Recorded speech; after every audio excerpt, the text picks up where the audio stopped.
I'm not surprised at nobody, but I can't wait to hear the full of Capricorn's testimony, because Capricorn was mentioned being around a lot. Okay. So I'm pretty sure that there's a lot going on with that. We'll get into that.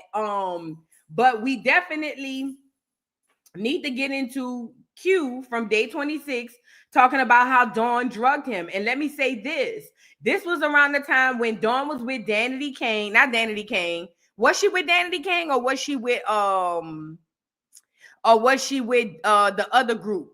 The other group that they had with Cassie. Either way, things were going well for Dawn. We'll get into it. I don't want to jump the gun. We'll get into it. We'll talk about that. We also got to talk about, girl, the New Orleans inmates. Girl, they got our boy Jermaine. They got him, girl. They got Jermaine. And they got Derrick Groves. Them niggas was way in Houston, huh? Texas? Girl, we gonna get into it, girl. Parlay all down the drain. Jermaine is only one more dude on the loose from what I'm hearing. But we'll get into it. Dave, what's his name? The Groves dude, Derrick Groves. He wasn't moving like a real hitter to me. That's just to me. You feel what I'm saying? I don't think he understood his celebrity in the killing world.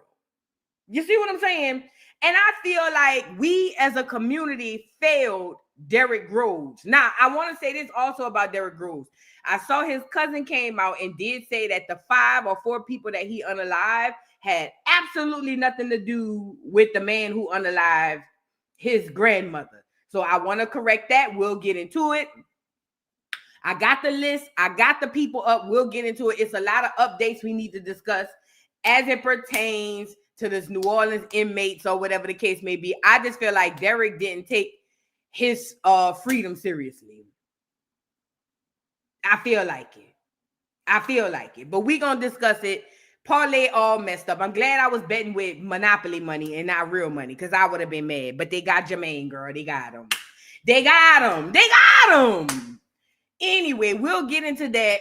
Then we also need to get into Travis Hunter is now married to that clear girl that we all told him not to marry. I want to tell black people, not black men, not black women, black people, stand down. Remember Trump told the Proud Boys to stand down and stand back? I need you Negroes to stand down and stand back. We're going to have 2 explosive situations happening here in the future between Jennifer Williams and her scamming husband and Travis Hunter and his scamming wife. We will be present and seated front row, okay? So I just need y'all right now to fall back, let it happen, enjoy the reception. We're going to go down to the reception. We're going to have a good time. They say they serve good food. They say that nigga was spending money he ain't even got yet. So we're going to go down to the reception. We didn't make the ceremony, but don't worry about it, because none of us believe in the union, no way.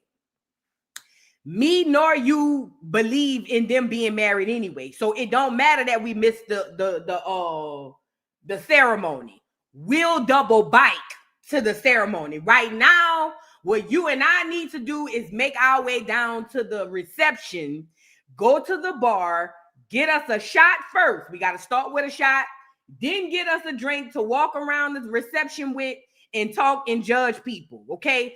For now, that's all we got to do.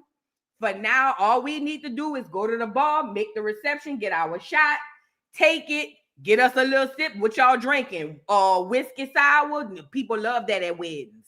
Whiskey sours, amaretto sours. People love sour drinks at weddings. Huh? Is it just me? People love them a good sour. You know what I'm saying? Down to the wedding. But all I need y'all to do is put y'all clothes on. We're going to go down to the reception. We're going to see who all over there. We're going to eat good. They say the menu was off the chain. We're going to eat. We're going to drink. We're going to have a good time. We're going to be merry. And we're going to whisper amongst ourselves what we believe is going to happen coming from this, okay? But for now, all we could do, we got our invite, is eat and drink and be merry, okay? Right now, all we can do is eat, drink, and be merry and wait for our turn to be reactivated. We'll get into him. Then we also need to get into Remy Ma and Clarissa Shields. Because one thing I hate about a pot is the way he called the kettle.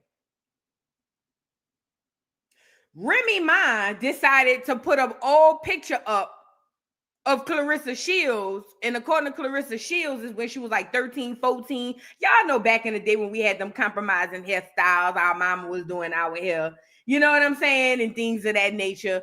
We're gonna get into that because ultimately, how dare you, Remy, reminiscent? We'll get into it. And then we also got to get into Miss Shirley.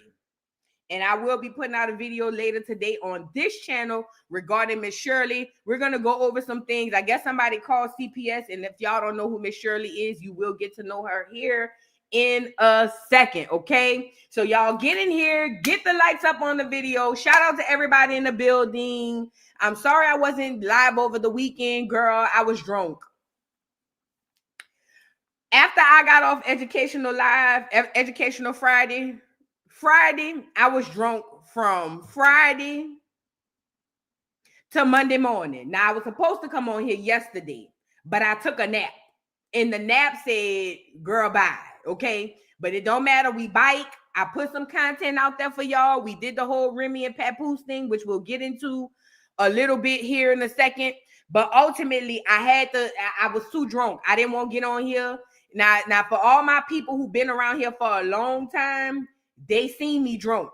Y'all remember my birthday party? Put a 1 in the chat if you was there for my birthday party a couple of years ago.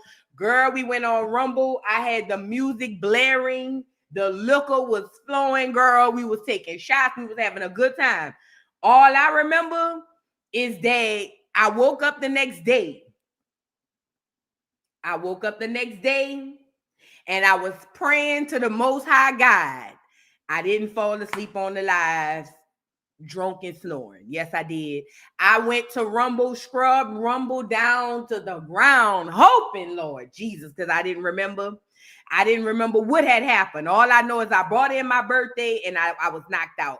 But I was praying to the Most High, Lord, please don't let me be done got up on here on that liquor, done showed the girls or something like that, because who knows? You know what I'm saying? They say a drunk man speak a sober mind. If I would have been on here drunk showing something, that just would have been me. So I wasn't sure. However, I was fine. I was safe. I woke up the next day and they say, I didn't say it because I don't remember. I blacked out. They say that I had fell asleep and went off camera. So thank the Lord. Ooh, thank you, Jesus. Because the way y'all would have heard me peeling the paint off the walls, y'all wasn't here for that. But anyway, anybody who knows me being drunk, y'all already know I was incapable. Okay? I was very much so incapable. I was not capable of anything. I couldn't say my name. I couldn't pass a breathalyzer. If they told me to walk the straight line with my hand on my nose, I would have fell down. It would have been a time. So I couldn't come on live, but I did give y'all some content. But we will be discussing, a lot of the stuff that's going on. We will be discussing the Miss Shirley tea, and I will be putting out a video on Miss Shirley today. So yes, ma'am. Y'all get in here and get the likes up on the video. Get in here, okay? And get the likes up on the video. Happy Diddy week. It is the Diddy trial. What am I looking for? Oh, happy Diddy week. It is the Diddy trial. Again, we are in week 3. And I want to bring up the fact that should we start off with this whole Dawn? And yeah, let's get Dawn and what's the boy name? Should we start off with him? No. I don't want to start off with him. Let's start off with, let's go get, who do I want to start off with? Let's hold Diddy. Let's start off with Remy Ma and Clarissa Shields. Let's do that. Let's start off with Remy Ma and Clarissa Shields. So obviously, if y'all have been living under a rock, please go check out all my videos that I posted. Remy Ma is now no longer with, oh no, before that, we got some honorable mentions. So the powers that be are still trying to shove Meg down our throats. They gave her the Female Hip Hop Artist Award, favorite female hip hop artist. This is a real question, and I'm not even being funny. I'm really and honestly being truthful. And if the Seahurst is on here, y'all can help me out. This is a real question. What song is we listening to from Meg to make her our favorite female hip hop artist?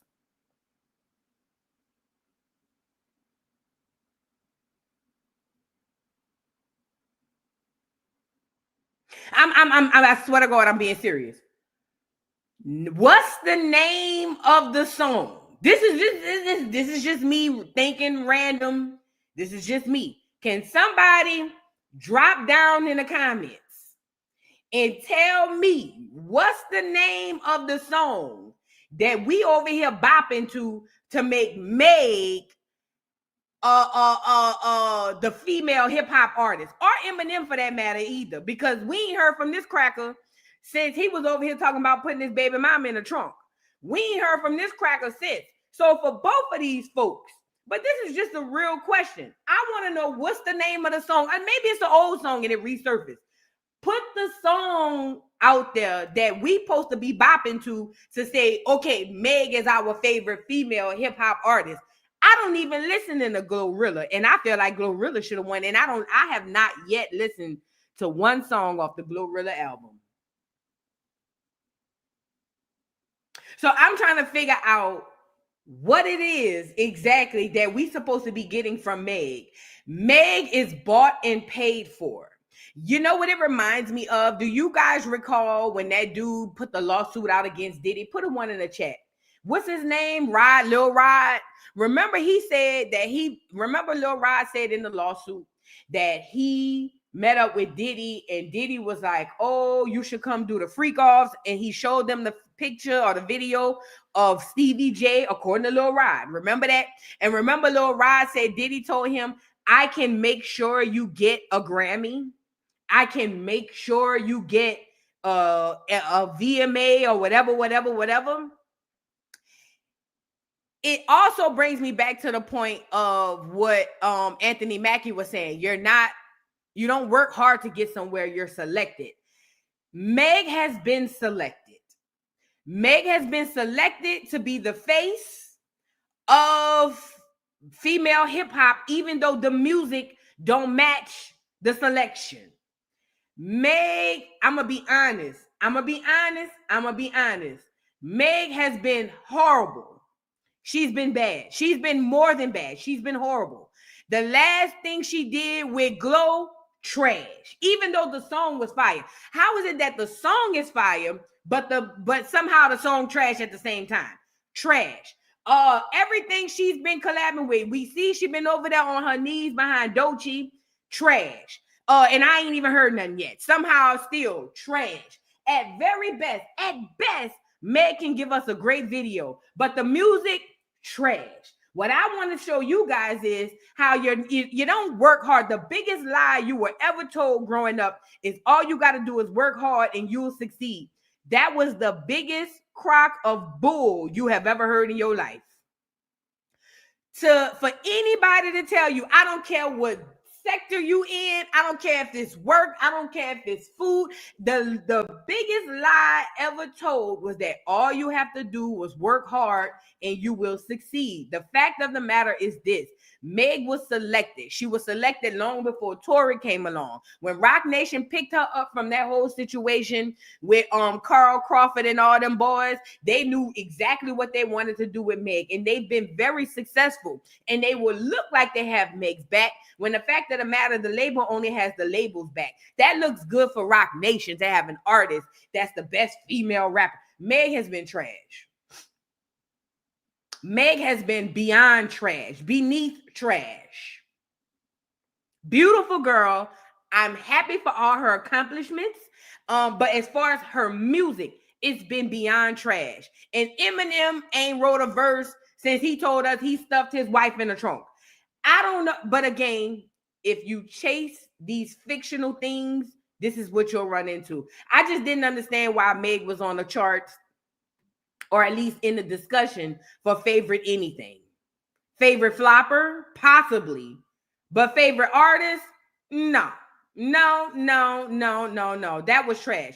Let's get into these inmates, girl. Let's start with the inmates. You know what? Let's start with, Let's get Remy and Clarissa Shields. Shout out to y'all in the building. Y'all get the likes up on the video, please, and thank you. Please get the likes up. Happy Tuesday. Let's start with Clarissa and Remy. So before we get into this, hold on. Before we get into this, I want to show you guys something. Hold on. Before we get into it, y'all see this picture on the screen, right? Y'all see this picture on the screen? This is an old photo of Clarissa Shields. I guess when she was coming up boxing, I guess. And this photo was shared by Remy Ma. Now, let me start by saying this.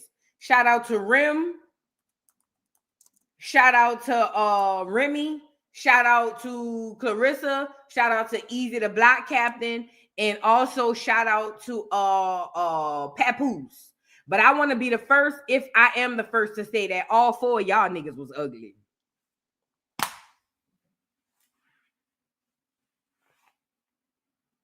I'm sorry. I'm not sorry. I'm lying. I'm not sorry. All four of y'all niggas was ugly. Yes, Remy included. Let's start here first. Because what we're not going to do is allow money to change the ugly of a person and act like they get to now start calling the other person ugly. Remy, you looked it so bad. Remy Ma looked like she smelled like stale Black and Miles back in the Gap. Let me see. Hold on. Hold your face up. Let them see it. Hold on. Remy Ma looked it like, no cap. Remy Ma looked it like she smelled like stale backwoods. She did back in the day. Back in the day. Hold on. Let me see if I can find an old picture of Rem. I'm not about to let Rem do it. Hell, if y'all watch my video I showed y'all, and I can go find that. If y'all watch my video I showed y'all, y'all saw Rem looking a mess. Are y'all okay? And don't get me wrong, Rem look good right now. Right now. She looks good. And I've never thought that Rem was ugly. So when I say all four of them was ugly, I don't mean like their face is ugly. I mean like they were all facially challenged. I'll just say that. Challenged. Okay? But what we're not going to do, hold on, Remy Ma and Papoose. I want to find an old photo. Because she posted this photo of Clarissa, and I feel like everybody was given the opportunity to gloss up or glam up, and they did, because money makes you gloss up. A lot of y'all are not ugly. You just broke. You know what I mean? But I felt like for Remy Ma to get on here and act like she was in a place to call anybody anything, that bothered me. Hold on. Why is it hard to find? I had found all them old photos of Rem back in the Gap. I want to show y'all.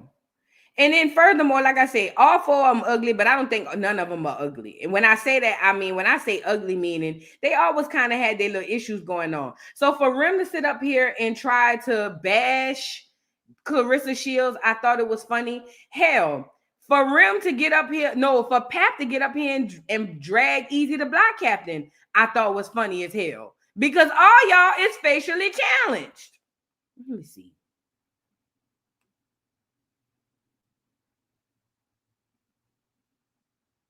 Speaking of challenges, really quickly, y'all want to see something really cringed?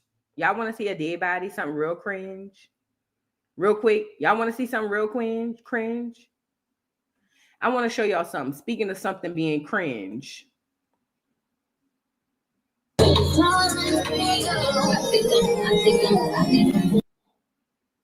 Look at Nicki.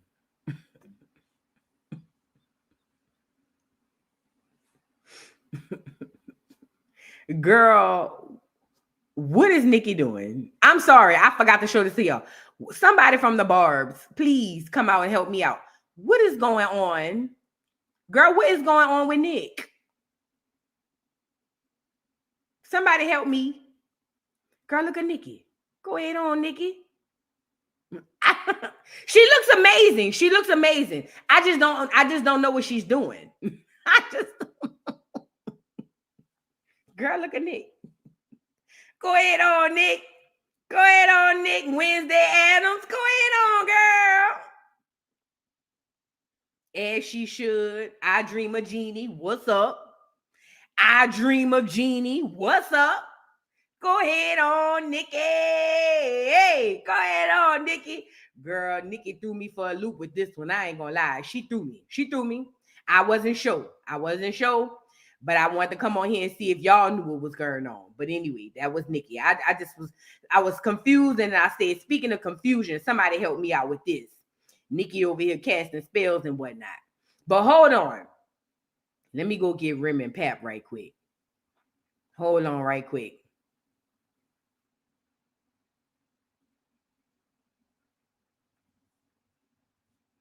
Y'all get the likes up on the video. While I'm looking for this, we can get into this story. So apparently, Remy Ma posted this picture of Clarissa Shields to basically call her ugly without saying it.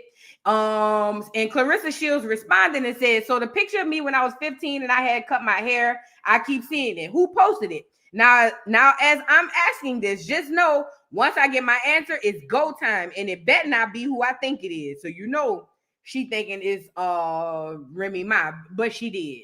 She did, and then somebody wrote at the bottom, Remy posted it.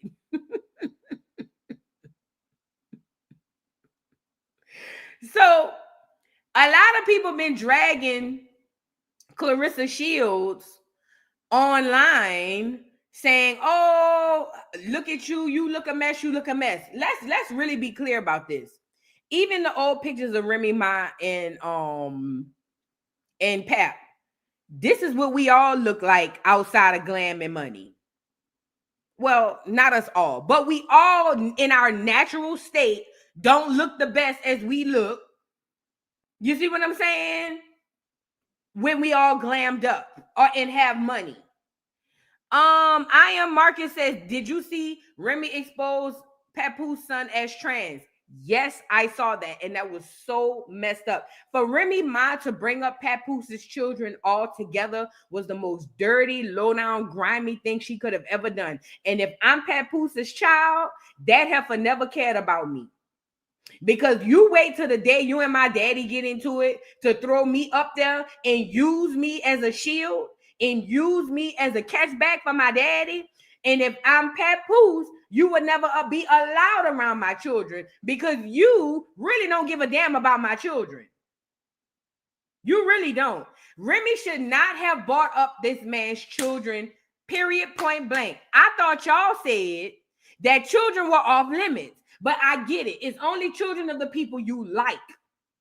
She should not have mentioned that man's children, period, point blank. But this is how you know Remy was in her feelings because she realized this nigga moved on for real. Like he gone. Like he not coming back. I don't know. I believe Pap when Pap said she texted him and was like, so are we done? I believe she really asked that because I believe that she thought I've been with this nigga 20 years. If I decide tomorrow that I don't want to be with him, cool. But if I decide tomorrow that I want him bike, I can get him. And I think when she realized, especially when Pap got on this internet and said, Remy is mad at my girl because she's shining bright like the star that she is, I know Remy went hard press, okay? Because you got to understand, and I was talking to my best friend about this yesterday. Yes, Papoose don't have no job. Papoose ain't the breadwinner. If you're looking for a nigga to financially support you, Papoose ain't that. Papoose ain't that. Y'all get the likes up on the video, please. If you are looking for a man to financially take care of you and support you, Papoose ain't that. But put yourself in the mind of a woman who has everything she already needs with the exception of a man. Papoose is a damn good man to a woman like that. Not for me. I ain't that busy and I don't have that much money. See, the way my brain set up and the way my coochie set up, you got to make more money than me and you got to still treat me and spend your bread on me. That's just me. I ain't there yet. But if I put myself in a Clarissa Shields situation or a Remy Ma situation, Papoose is a good ass nigga. Girl, Papoose tied the laces on Tim's. Do you hear me? Do you know how hard? Have you ever tried to tie a Tim? My New York people know exactly what I'm talking about. Have you ever tried to tie the laces on a Tim? Papoose got on one knee. Listen to me and listen to me good. Papoose got down on one knee and tied it in a double knot. Do you hear me? Girl, y'all is acting crazy. Papoose, for a woman who got everything she ever wanted except a nigga, Papoose is great. And Remy knows that. And guess what?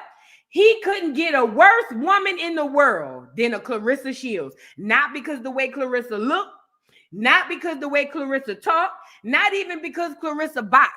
It's because Clarissa needs a Pap in her life just as bad as a Remy needed a Pap in her life back when she was in the hood battle rapping with two left shoes on. And she knows that. And she knows Remy at one point probably was able to hold money and status and all this stuff over Pap's head. Gone are the days. Gone are the days. Because Clarissa Shields seems like the type of woman who's just so happy she have a man. She's so happy to have a good man or a piece of man than no man at all. Girl, Clarissa Shields ain't giving Pap no problems. And she got money and he don't need yours. Just think about it. Think about it. I need everybody to close their eyes. You young. Facially challenged, but you young. You successful. Things that you couldn't fathom getting as a child are now at your fingertips. Anything you want to get, you can get it. When you log in and go live, you are the clout. Everybody running behind you. Your business is booming. Your houses and all your bills paid. You ain't got nothing to worry about.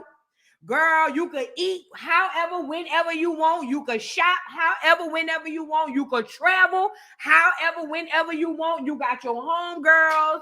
You got your friends. You got every and anything you need except a nigga. Hear me out. I'm trying to paint a picture. Any and everything you need is at your fingertip. Everything except a nigga.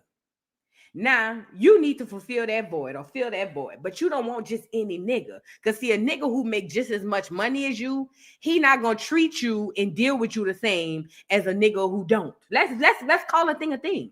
A nigga who make just as much money or have just as much clout as you is going to give you problems. So you can't date that type of nigga. You need a nigga with less than you, but want to give you more. Papoose is the knight in shining armor for a bitch like Remy Ma or Clarissa Shields. And let's be real clear about it. Because remember, these are women who don't need their man for nothing. These are women who don't need their man for nothing. Not financially. But if I got a show, I know my nigga gonna open the door. Or if I'm over here and my Tim's come loose, I know my nigga gonna tie my shoe. If I need somebody to write me a song, my nigga gonna write you get it? Papoose is perfect for a Clarissa Shields. And in my opinion, this is why Remy is drove. If he would have got a random regular or a person who's struggling, he'll be back before Remy could even say, come on home. But he's in a much better situation with Clarissa. Don't get me wrong. I feel like Papoose could possibly be an opportunist. Don't get me wrong. I believe that he's an opportunist and he's making sure he's dealing with women who got more than him. I believe that. But I also feel like this. I also feel like as it pertains to Remy, Remy knows that he's gone off somewhere that she may not get him back from. Clarissa Shields is younger. Let's talk about it. She's younger. She's lit right now. Ain't nobody checking for Rem outside of her beefing with Pap. Right, and Clarissa ain't got no kids. She living a free life. They can get up and go whenever they ready. I feel like Remy putting out this photo of Clarissa and even her lives, and y'all can go catch them at the Dollhouse on that channel over there. Even Clarissa, even Remy putting out those photos of Clarissa is telling me, this is me from the outside looking in, but looking further than the surface. That's telling me that Remy is really, really in her feelings about the fact that Pap is not only gone, but that he may not come back because he's in a better situation that he was in. Now, the only way Pap will go back to Remy is if the love outweighs the things that he's getting over there by Clarissa. But it's bothering Remy. That's why Remy been crashing out, doing stuff like talking about the man child, talking about his son that he don't claim because he's trans and this, that, and the third. That was out of pocket and wrong. That boy, that man's children, none of his children, I don't care how old they are, they have absolutely nothing to do with Remy having a beef with Pap. And that told me as a stepmama, I thank God my daddy stayed. Ooh, thank you, Lord. My daddy didn't leave my mom because I couldn't live under a step-parent rule. I couldn't live under the step-parent tease because I'm going to tell you now, this is just me. As a stepmother, I don't trust you around my children that are not yours because when Mad Day come, if you could drag my trans child, I don't know what you'll say or do. I don't trust you. And then for that to be one of the first things you do on Mad Day tells me you don't really care for my children anyway. Because you shouldn't be even on the phone with my kids talking about anything going on between me and them. You shouldn't. And the fact that you got on here and spoke about my child and then called my child, you a dirty girl. And I don't trust you around my children. I don't trust you.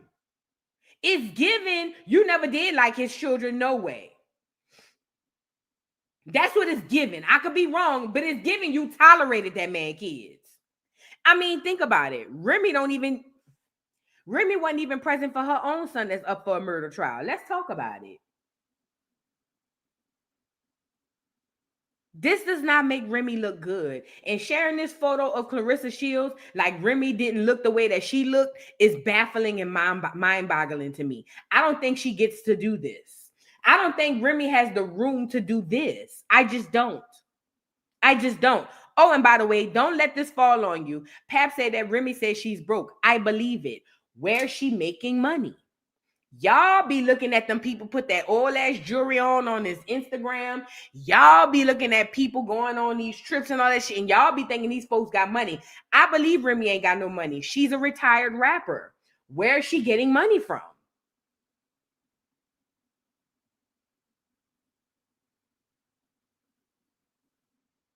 None of these people are who you think they are. And Remy thinking she ate with this one, she didn't. All of us, every single person on this channel right now that's in this live can go back and somebody could pull up an old video or photo of you looking a hot ass mess. Every single one of us. Y'all, especially if you was raised in the 80s and the 90s. Y'all know we raised ourselves. Y'all know it. So stop. Every single one of us got an old photo somebody could grab, post that thing on Instagram or whatever and drag us down to the ground. Every single one of us. None of that matters though. What matters is what's happening now. And what's happening now, Remy, is baldhead dagger Rissa got your nigga.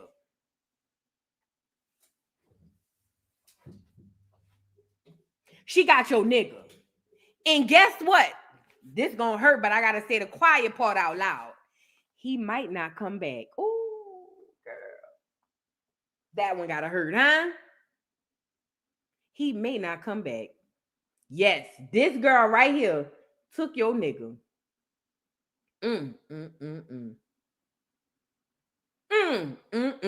Yes, he did. He said he can't keep her legs closed. And she done went and stepped down and messed with Easy the Block Captain. So old habits don't die. She's still like the same type of nigga because that's called a thing. Easy the Block Captain, the old photos of Easy the Block Captain look like old photos of Pap.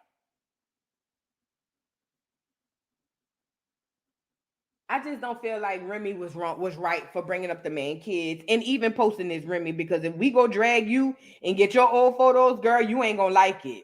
When Hassan had came on here and showed your old, matter of fact, let me see if I can go find it. Y'all remember Hassan Campbell? had came on here and did this video. Hold on. I'm about to see if I can find it.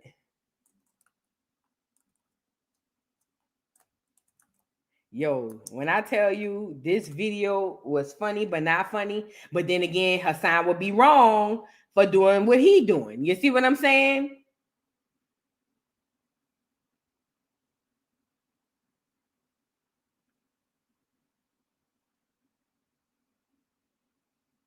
Hold on, I gotta show y'all this.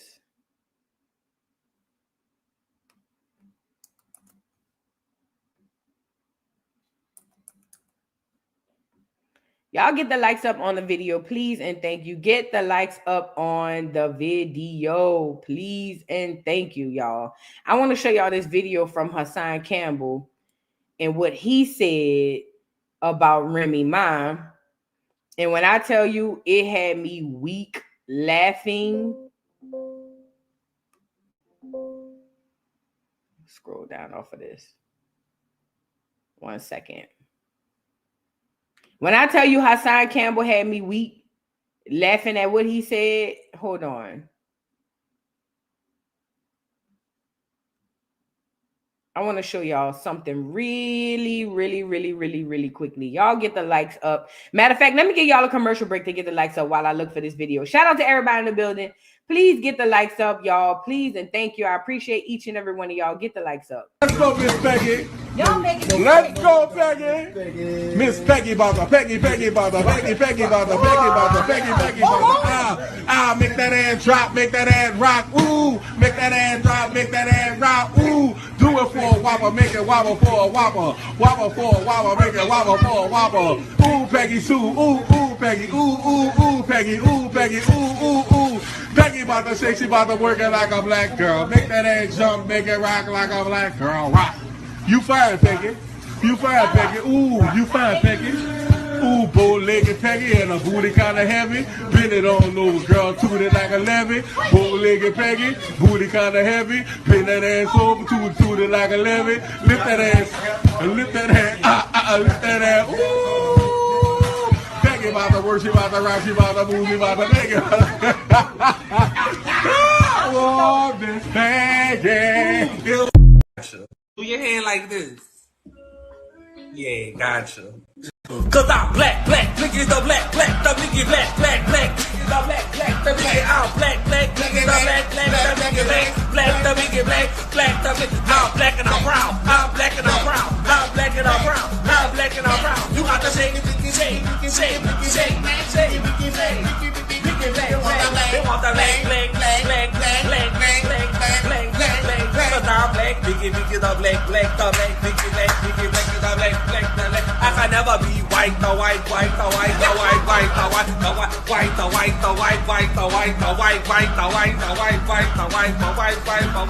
Shake, if the leg, wiggle, lift the leg, bounce, lift the leg, hustle, lift the leg, if the leg is around, let me see you put your hands up.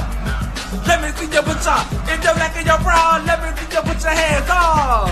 Put your hands up, man. Make that booty go round and round. I'm Louis Vuitton Brown. Make that booty go round and round, man, cause I'm Louis Vuitton Brown. All right, I'm back. I found it. I'm sorry. I had to go look for this because I want to show y'all, you know, how the same energy could be kept if somebody did the same thing to Rem, right? Y'all get the likes up on the video, please, and thank you. Let me send it. I haven't sent it. Send it. All right. Let me show y'all this video Hassan did regarding Remy Ma and had me weak in the knees. Do you hear me? Hold on.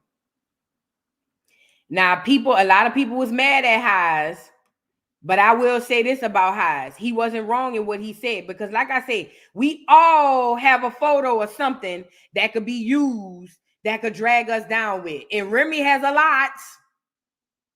Remy forgot about the whole 2000s, girl. Hold on. Where's the volume? Oh, here it go. That's what the money do. That's makeup. That's makeup in the doctor. But when the money run out, look.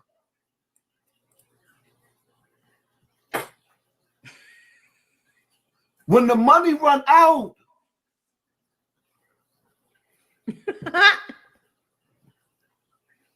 look, that's what the money do. One more time. That's makeup.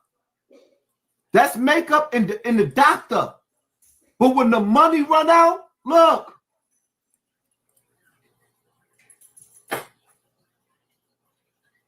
When the money run out,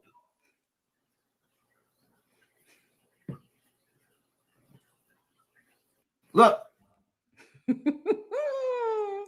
So when Haas did this video, people was coming at Haas' neck talking about, oh, you wrong for that, Haas. You mad, you jealous, you hating. But at the end of the day, he just did the same thing Clarissa Shields did. He did. I mean, he did the same thing that Remy did to Clarissa Shields, okay? And that wasn't even the worst photo. But I'm saying all that to say, we all have photos of ourselves that we could really, put out there and embarrass ourselves about. So that ain't a flex. I just thought that was messed up that she would even bring that up. Let's get into Travis Hunter. We got to move on, y'all. I done spent too much time on this.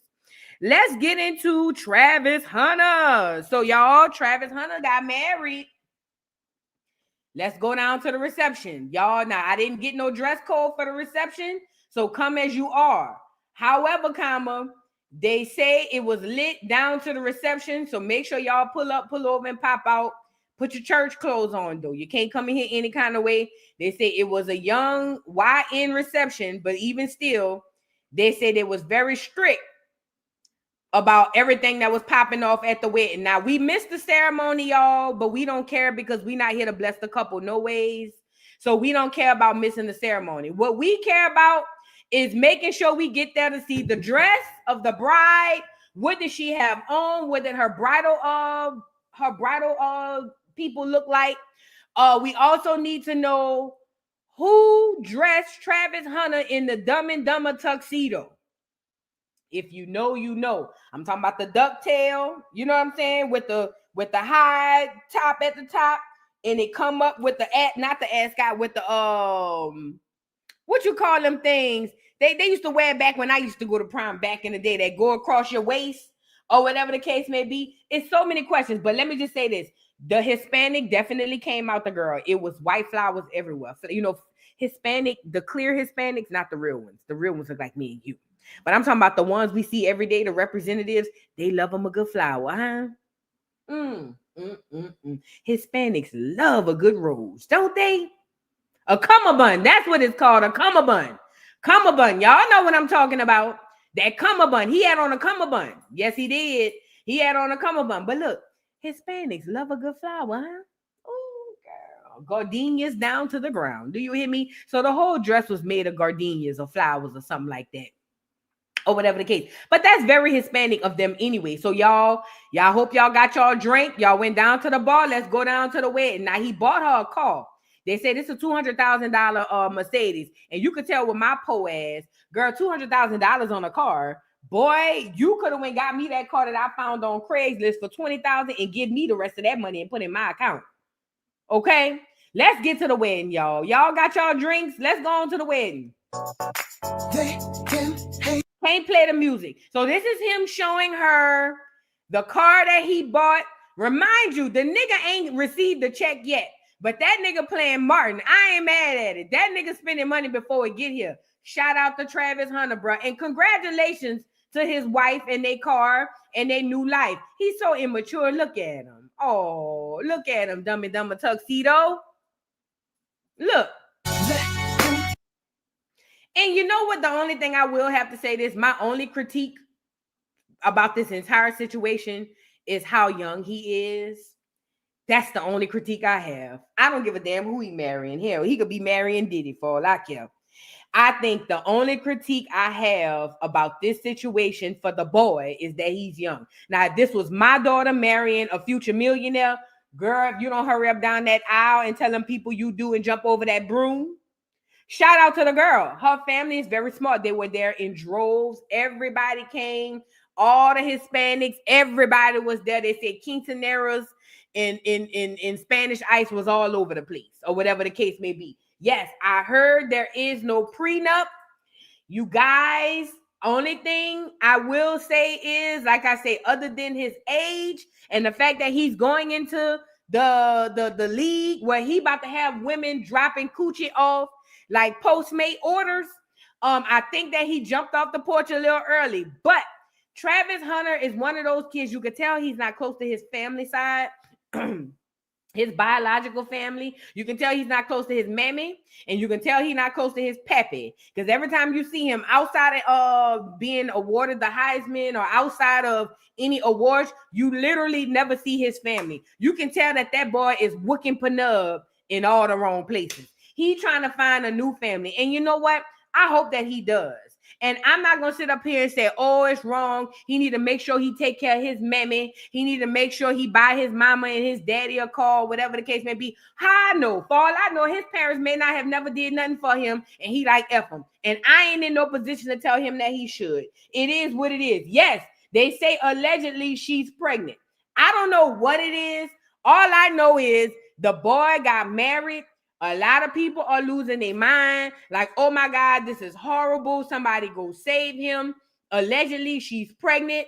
Very smart girl. Something I would have told my daughter. Hurry up and get knocked up.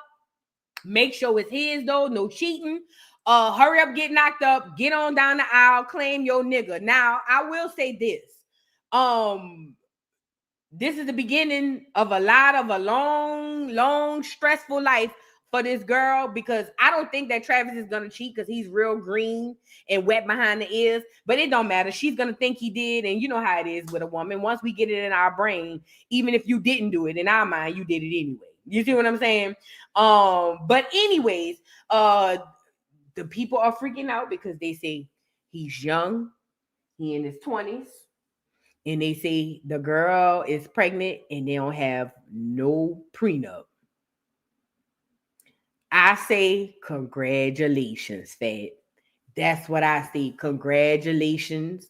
We'll be here in case something goes left. That girl ain't gonna be able to take it once the year start for the league. And all them hoes start jumping down, girl, and jumping in front of you. Cause I mean, she just an average, cute little Hispanic girl. You know what I'm saying? Like them bad bitches about to start falling out the sky like hell. I'm telling you now. Them bad bitches about to hit you on top of your head, walking with your nigga like hell. Them bad bitches about to fuck, because he green, he's slow. They know if they get in that nigga drawers, all they got to do is do something real nasty and freaky to him. He gonna blow a bag. He gonna blow a bag. And then some. The nigga might fall in love and get on the phone with the wife he got now and say, yeah, put your mother on the phone. Yeah, just wanted to let you know I'm never coming home. You feel what I'm saying? He give me those type of teas. But at the end of the day, they say the boy is happy. He look happy. He dancing. I say congratulations and I say good luck. I say good luck. I mean, what else I'm going to say? Congratulations and good luck. That's all I got for it. I can't, that's a grown man. He ain't a grown ass man, but he's a grown man. I know he acts like a child, but he know what he want. He got what he want. We'll just see how it works out. I feel like I should have been invited to the wedding though. Because I know with a wedding with that type of money, it was ribs all over the place. I know the finger sandwiches was falling out the sky like rain. You feel what I'm saying? I sure wish I was invited down to the wedding. I sure would have loved to be there. You see what I'm saying? And I know that bar had premium liquor. Do you hear me? Oh, yes. This is an NFL prospect. All that fake liquor y'all used to, when y'all go to y'all friends' weddings. Oh, no, baby. This right here, I know it was premium liquor. The Julio was everywhere. They say Hennessy. They say they had liquor niggas ain't even heard of. You see what I'm saying? Look at this nigga. You could tell he drank that type of liquor, you know. But anyway, congratulations to Travis Hunter. I wish him nothing but the best. And we'll see what the baby looks like. This is what we know. If the baby don't come out with a little peculiar face like Travis, he ain't the daddy. And I said what I said. Let's move on. Let's get into the New Orleans prisoners, honey. No. Let's get into Dawn and Q. Now, I told y'all I told y'all, Dawn ain't to be trusted. Didn't I tell y'all that? I know what I said. I was there when I said it. I know what I said when I was there when I said it. Dawn is not to be trusted. And let me tell you why I say that. Because in my opinion, this is just my opinion, Dawn is an opportunist. Dawn found the opportune time to come on here and be against Diddy so that it works out in her favor, and so that also she can do whatever it is she need to do in order to make sure that she's straight and put money in her pocket. I believe that's been Dawn's MO since the beginning. I don't trust Dawn. And Dawn from New Orleans. I don't trust Dawn, okay? And now with Q coming out with this tea, I really don't trust Dawn. I don't think she's suing Diddy because she was a scorned worker that went through a whole bunch of crap. No, she's suing Diddy because it works now. It says, Dawn Richard denies drugging Q of day 26 at Diddy's mansion. I have never drugged anyone, nor have I ever given anyone pills to take. Now remember, Q and his bandmates was just on the line crying, talking about the things that happened through Diddy. I believe Q. It says Dawn Richards is responding to her ex-boyfriend Q of day 26 alleged he was drugged during a trip to Diddy's estate years ago. I believe it. I believe that Diddy had Dawn on the road too. It says, claiming she gave him a pill he believed was ecstasy, but turned out to be a horse tranquilizer. What? He described blacking out and waking up with no memory. Dawn calls the claims categorically false and says if such a belief were genuine, it would be inconsistent with the actions that follow, like inviting me into your home and continuing a relationship. Let me say this. If that's the case, then none of y'all have a case against Diddy. See, y'all niggas like to be very selective on how you like to deal with certain things. So you mean to tell me that because he invited you into his home afterwards, then that means the abuse didn't happen? If that's the case, then none of your abuse happened that you claim you saw because you was right back with Diddy right after he did everything you said he did. But you see how when it's on you, now you get to use the same deflections that other people would drag you down to the ground for? Let me tell Dawn, as a black woman, let me listen to Dawn's defense and say, well, I don't think any of that's true. And somebody say, well, Vu, why you say that? Because she was right back over there. She was right back over there. She was, matter of fact, right, Tiff, she was reaching out to work with him again. So in my mind, none of the things Dawn said happened even really happened. Because Dawn is going to say that what Q is saying is not true, because if it was true, he wouldn't have invited her into her home. But I told y'all, nobody, capital N, capital O, capital B, capital O, capital D, capital Y. Nobody working with Diddy has a clean hand. Nobody, not even a churn. And I said what I said. Nobody has a clean hand. Dawn included. And I believe she popped something on that boy. Yeah, I believe it. Yeah, Dawn. He say you gave him a pill and he didn't know what it was, and I believe him. Because for you to turn right back around and be like, oh, this how you know it wasn't true? He invited me to his house. Girl, you was reaching out to work with Diddy. So that means your testimony ain't true? Think about it. Think about the way in which the internet moves in 2025. The way the internet moves in 2025. Let's say I went on TikTok and my video go viral of me saying, I don't believe Dawn was really hurt by Diddy. I don't believe Dawn had anything really happen between her and Diddy, because Dawn was back over there sending him emails, sending him texts, saying that she want to work with him again. So I know for a fact Diddy didn't do nothing to him. If I went viral right now on TikTok saying that, TikTok would drag me down to the freaking ground. TikTok would tell me I'm insensitive, I'm anti-woman, anti-black woman. TikTok would drag me down to the ground. But yet, don't get to say it about Q. Oh, I forgot because she a woman and he a man. Or, oh, I forgot because she a woman. Sorry about this. Because she a woman, or she a black woman, and he a black man, we don't have to hold him accountable. Girl, bye. Girl, bye. Sorry, I'm fixing my light. I gotta get another one. I think something wrong with this one. Girl, bye. Dawn is dirty and low down. Period, point blank. Hold on, let me fix this light, y'all. The hell? Oh. Sorry, y'all. My bad. But Dawn is dirty. She's dirty to me. She can't be trusted and she's dirty. Because how dare you get on here and say something so crazy like that about this victim? He said you did it and I believe you did it. I believe it without a doubt. Now let's get into, hold on.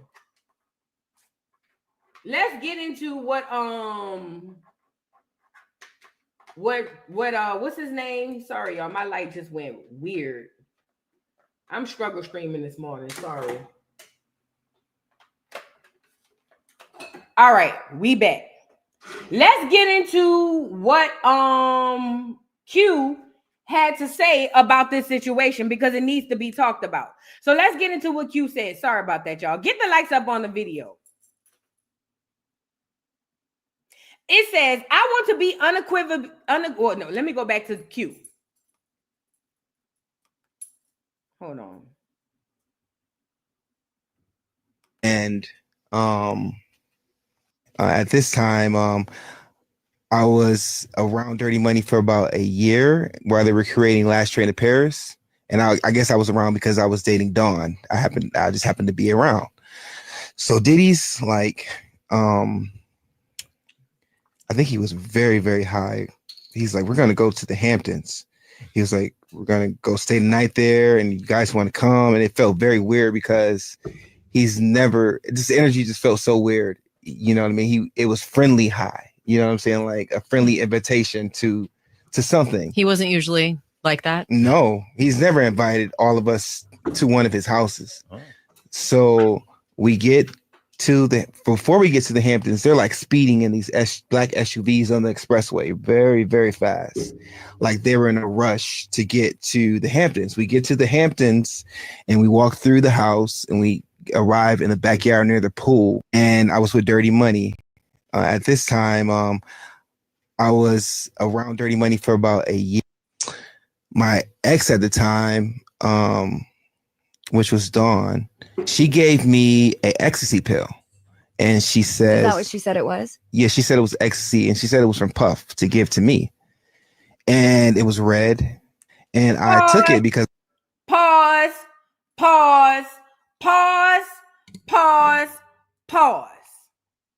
Now, mind you, Q was in there crying with Day 26 about the things that he dealt with over there with Diddy and Dirty Money. Now, remember, I told y'all nobody walked around Puff with clean hands. It wouldn't surprise me if Puff gave the pill to Dawn to give to Q so that they can do whatever it was they doing. And guess what? At the time, Dawn didn't give a damn about nothing and nobody except Dawn. So I believe that Diddy grabbed Dawn and that was her man and was like, hey, your homeboy, he get high. Oh, he probably don't. Here, go give him this. I believe it. Go give him this. Dawn not about to beat these allegations. I'm sorry. Dawn could get on here and swear to God from here to Timbuktu. That boy ain't got no reason to lie. Mind you, she's supposed to be a victim. Saying, come out of there.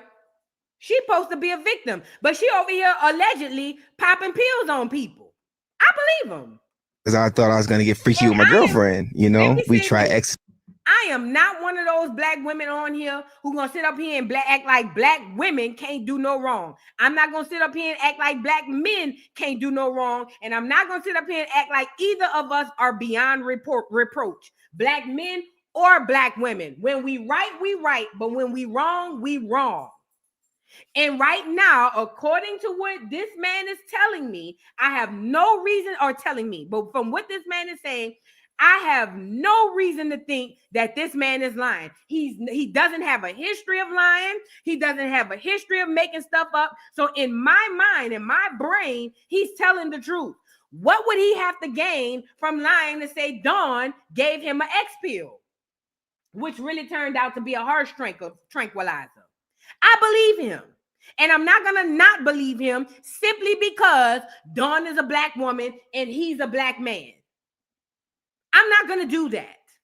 That's dumb. That's stupid and it's ignorant. He has no reason to lie. He doesn't have a track record of lying. So at this point, I believe him. I believe him.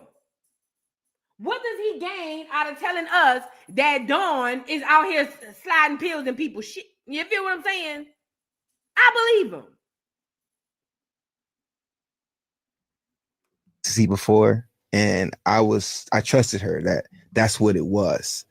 So I took it immediately, and she had one too. He gave her 2 of them. I took mine within like 20 minutes. I knocked out and blacked out. Yeah. Sharika say he got mental issues though. So does Cassie. So do we throw her testimony out? This is just a question. Cassie got mental issues according to what the people say. So at that point, everybody claims should be thrown out. Cassie claims should be thrown out. Dawn claims should be thrown out. Who else? Anybody with a claim, I'm pretty sure suffer from some sort of mental deficiency or mental issue. I think everybody's claim should be thrown out. I don't think that that's grounds for him. You know what I'm saying? I'm glad you said that though. I just don't think that that's grounds for him to disregard what he's saying. You know what I mean? I woke up in the twins' bedroom in the basement, and I woke up out of my sleep screaming very, very loud. Who are the twins? I don't know their names. You're talking about Diddy's daughters? Diddy's twins. Okay. Yeah. Diddy's twins. His girls. Yeah, I woke up in their bed. Cameras filming me, and they were laughing as I pull, and my sleep screaming, and it felt like I'm not gonna cry. Okay. Yeah, take your time. It's okay. It's understandable that you're reliving this and emotion comes with it. There's just no way around it. So it felt very sacrificial. That's what I meant when I said I felt. He said it felt very sacrificial. Who was trying to get a career at the time? I'll wait. Put it in the chat. Come on, Saint. We trying to see who gonna get it first. Who was over there trying to build a career at the time? I'm gonna give you the 3 people that's playing. Dawn, Q, and Diddy. Who was trying their hardest for a career? I'll wait. So for him to say it seemed very sacrificial, that speaks volumes. Imagine getting in the bed with the Illuminati and tussling around under the sheets with the devil, all for you to not make it anyway. Boy, do you listen. Could you imagine doing a deal with the devil and still don't make it? Dawn was trying to make it. So it would make sense if for all my conspiracy theorists, tap in. Put a 3 in the chat. I need my conspiracy theorists to tap in. I need to see who all in here. I need my conspiracy theorists to tap in because me and y'all got to have a conversation. For the rest of y'all, just listen and be quiet. I need all my conspiracy theorists to tap in right quick. We got to talk. We got to talk real quick. Are we tapping in? Okay, we in. We outside. For my conspiracy theorist people, when you think about the Illuminati and what it has done and what it is used for and has been used for new and up-and-coming artists, typically up-and-coming artists typically have someone close to them end up going missing. Oh, my bad. End up going missing or end up being unalived, okay? This could be a spouse.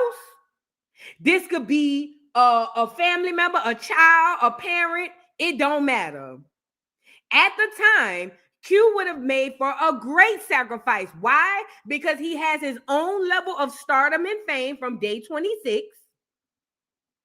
Okay? And on top of that, he has a talent. So that sacrifice would really go over well. You get it? And when I say sacrifice, I don't mean just death. I mean, whether it's a sexual, spiritual, it don't matter because these sacrifices don't always have to end up with somebody dead. You see what I'm saying? For all my conspiracy theory people in the chat, y'all know exactly what I'm talking about. It don't always have to end up with somebody dead. It normally does, but it don't always have to end up like that.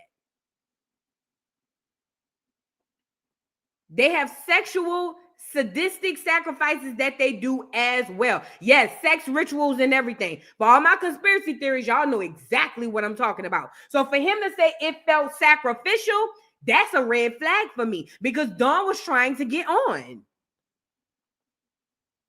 Dawn was trying hard to get on, and she didn't care by any means necessary. She would have threw Kalina, whatever her name is, the rest of Danity Kane. Remember when Aubrey was coming out here spilling all this tea? Girl, Dawn was mum's the word. You couldn't get a word edgewise out of Dawn. But now all of a sudden when things go left and everybody against Diddy, here you come. And I hate that it sounds like I'm helping up for him, but I just don't like the disingenuousness of it all, because I believe just like she's sitting up there acting like she was there to support Cassie when Cassie was going through whatever she was going through. Oh, I was there for support. Girl, you was there as a handler, in my opinion, the way it looked to me. To me, you were there to make sure Cassie stayed in line. You worked for Diddy. To me, from what I know so far, from what I can surmise, girl, you worked for Diddy. I don't know what you had going on.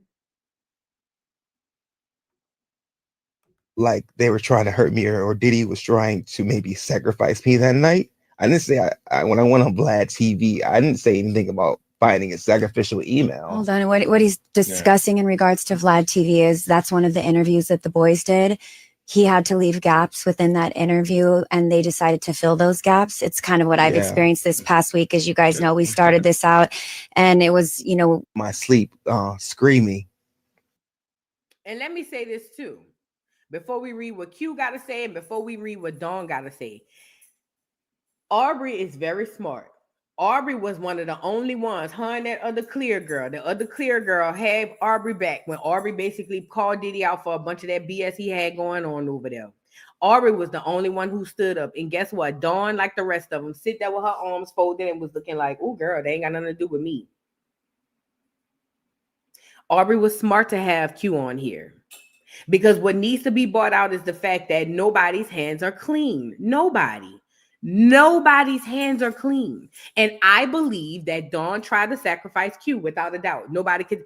I believe it. I wasn't there to know it, but I believe it. Let's get into what Q has to say. I take full accountability for what I allowed into my life, because in the end I had a choice. But let me be candid, I genuinely believed I was taking something I tried before.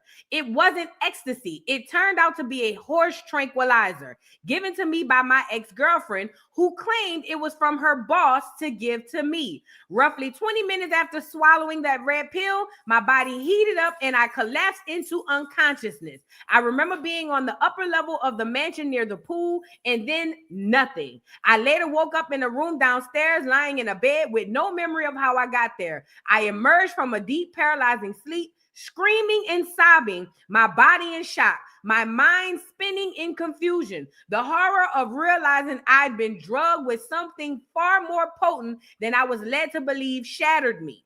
There were 2 pills. She never took hers. That part always haunted me. It felt like a shared experience.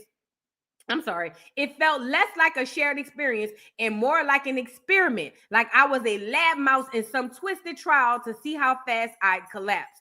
And none of it was funny. It was terrifying. My trust had been manipulated and my vulnerability exploited. After I came to, I began experiencing disturbing psychological symptoms, auditory hallucinations, racing thoughts, intense paranoia, and crushing anxiety. My thoughts weren't clear. My memory started slipping. It felt like my mind had regressed. I was forced to relearn basic things with the support of doctors and loved ones. That pill had broken me mentally, emotionally, and spiritually. Whatever ritual, spell, or manipulation that pill carried, it hijacked my autonomy. I began isolating myself. Sleep became my only escape from the pressure in my skull. I truly believe it was orchestrated by her boss, a display of power meant to destabilize a weak mind and instill fear. To anyone quick to judge or dismiss my trauma, please remember you weren't there. Mental health is a silent war, one I fought in the shadows for too long. When you love someone, you're willing to go unimaginable lengths for them. Trust becomes your compass. This journey I'm on is about reclaiming my power, choosing truth, and healing out loud. I believe him. I believe him. I believe him. I believe him. I believe him. I believe him. That boy said he had to learn how to do basic things all over again. And we all heard that Diddy loves him a good old nasty, harsh tranquilizer. I believe him. I believe everything he said. Q, I'm not one of these weird-ass internet bitches who only like to take up for some black women or all black women when it fits my narrative. I believe you, Q. And I believe they use you as an experiment. And I believe that whatever happened once you went out, you'll never know because Dawn ain't going to get on here and tell you. I believe it. Let's get into what Dawn had to say. That boy, what he said was very telling. Very, very telling. And I was with... This is what she says. I want to be unequivocally clear. I have never drugged anyone, nor have I ever given pills to take. It says the suggestion that I did so is categorically false. If such a belief were genuine, it would be inconsistent with the actions that follow, such as inviting me into your home, introducing me to your younger sisters and family, and continuing a relationship with me. Nobody proofread this for her? To tell her that, girl, this is not going to end up good for you? To say that? Take that out? Because you was running behind Diddy, texting him, asking him to work with him. Dawn ain't worth a dime. I've been telling y'all that since the beginning. I've been telling y'all that.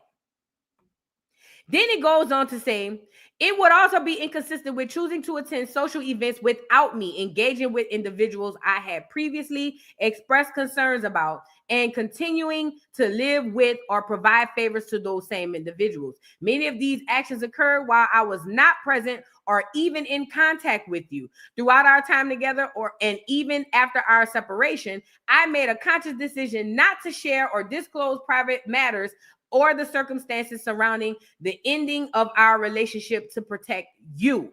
I did this out of respect for you and your family. At this moment, I believe it is essential to recognize that many people are dealing with pain and hardship. This situation is not about one person. It reflects broader harm that has affected many. I sincerely hope that healing and wholeness are possible for all involved. My intention is and always has been to move forward and compromise without compromising in integrity. And I pray that others can do the same. Take Dawn off this letter and let's say Diddy wrote this letter to Dawn. Let's say Dawn claims that she witnessed abuse at the hands of Cassie and she was there for the secondhand abuse. And let's just say Diddy wrote this letter to Dawn and say, hey, girl, we don't believe this because, girl, you still was working with me. You still was trying to deal with me. Matter of fact, you came to the crib right after that.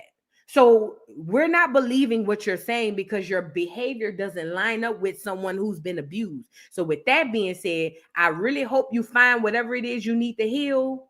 But this ain't that, girl. Let's just say Diddy wrote that to her because that's what she's writing to Q. But I get it. I forgot. The internet got bitches online thinking that they supposed to hate their own kind. Oh, yeah. I forgot. The internet got black women that's engulfed into this internet thinking that just because it's a black man, he's lying. And just because she's a black woman, she's telling the truth. Y'all don't understand that tree y'all are barking up. Y'all have no clue. I believe her. I believe him. I'm sorry. I believe that Diddy knew she was a duck, a sucker, and licked it and told her to go down there and give this to doggone Q. And I believe she took her bald head ass down there and gave the boy the pill. I believe it. I believe it. Now, just because she don't remember, don't mean it didn't happen. That boy got too much detail to be running around here making this up.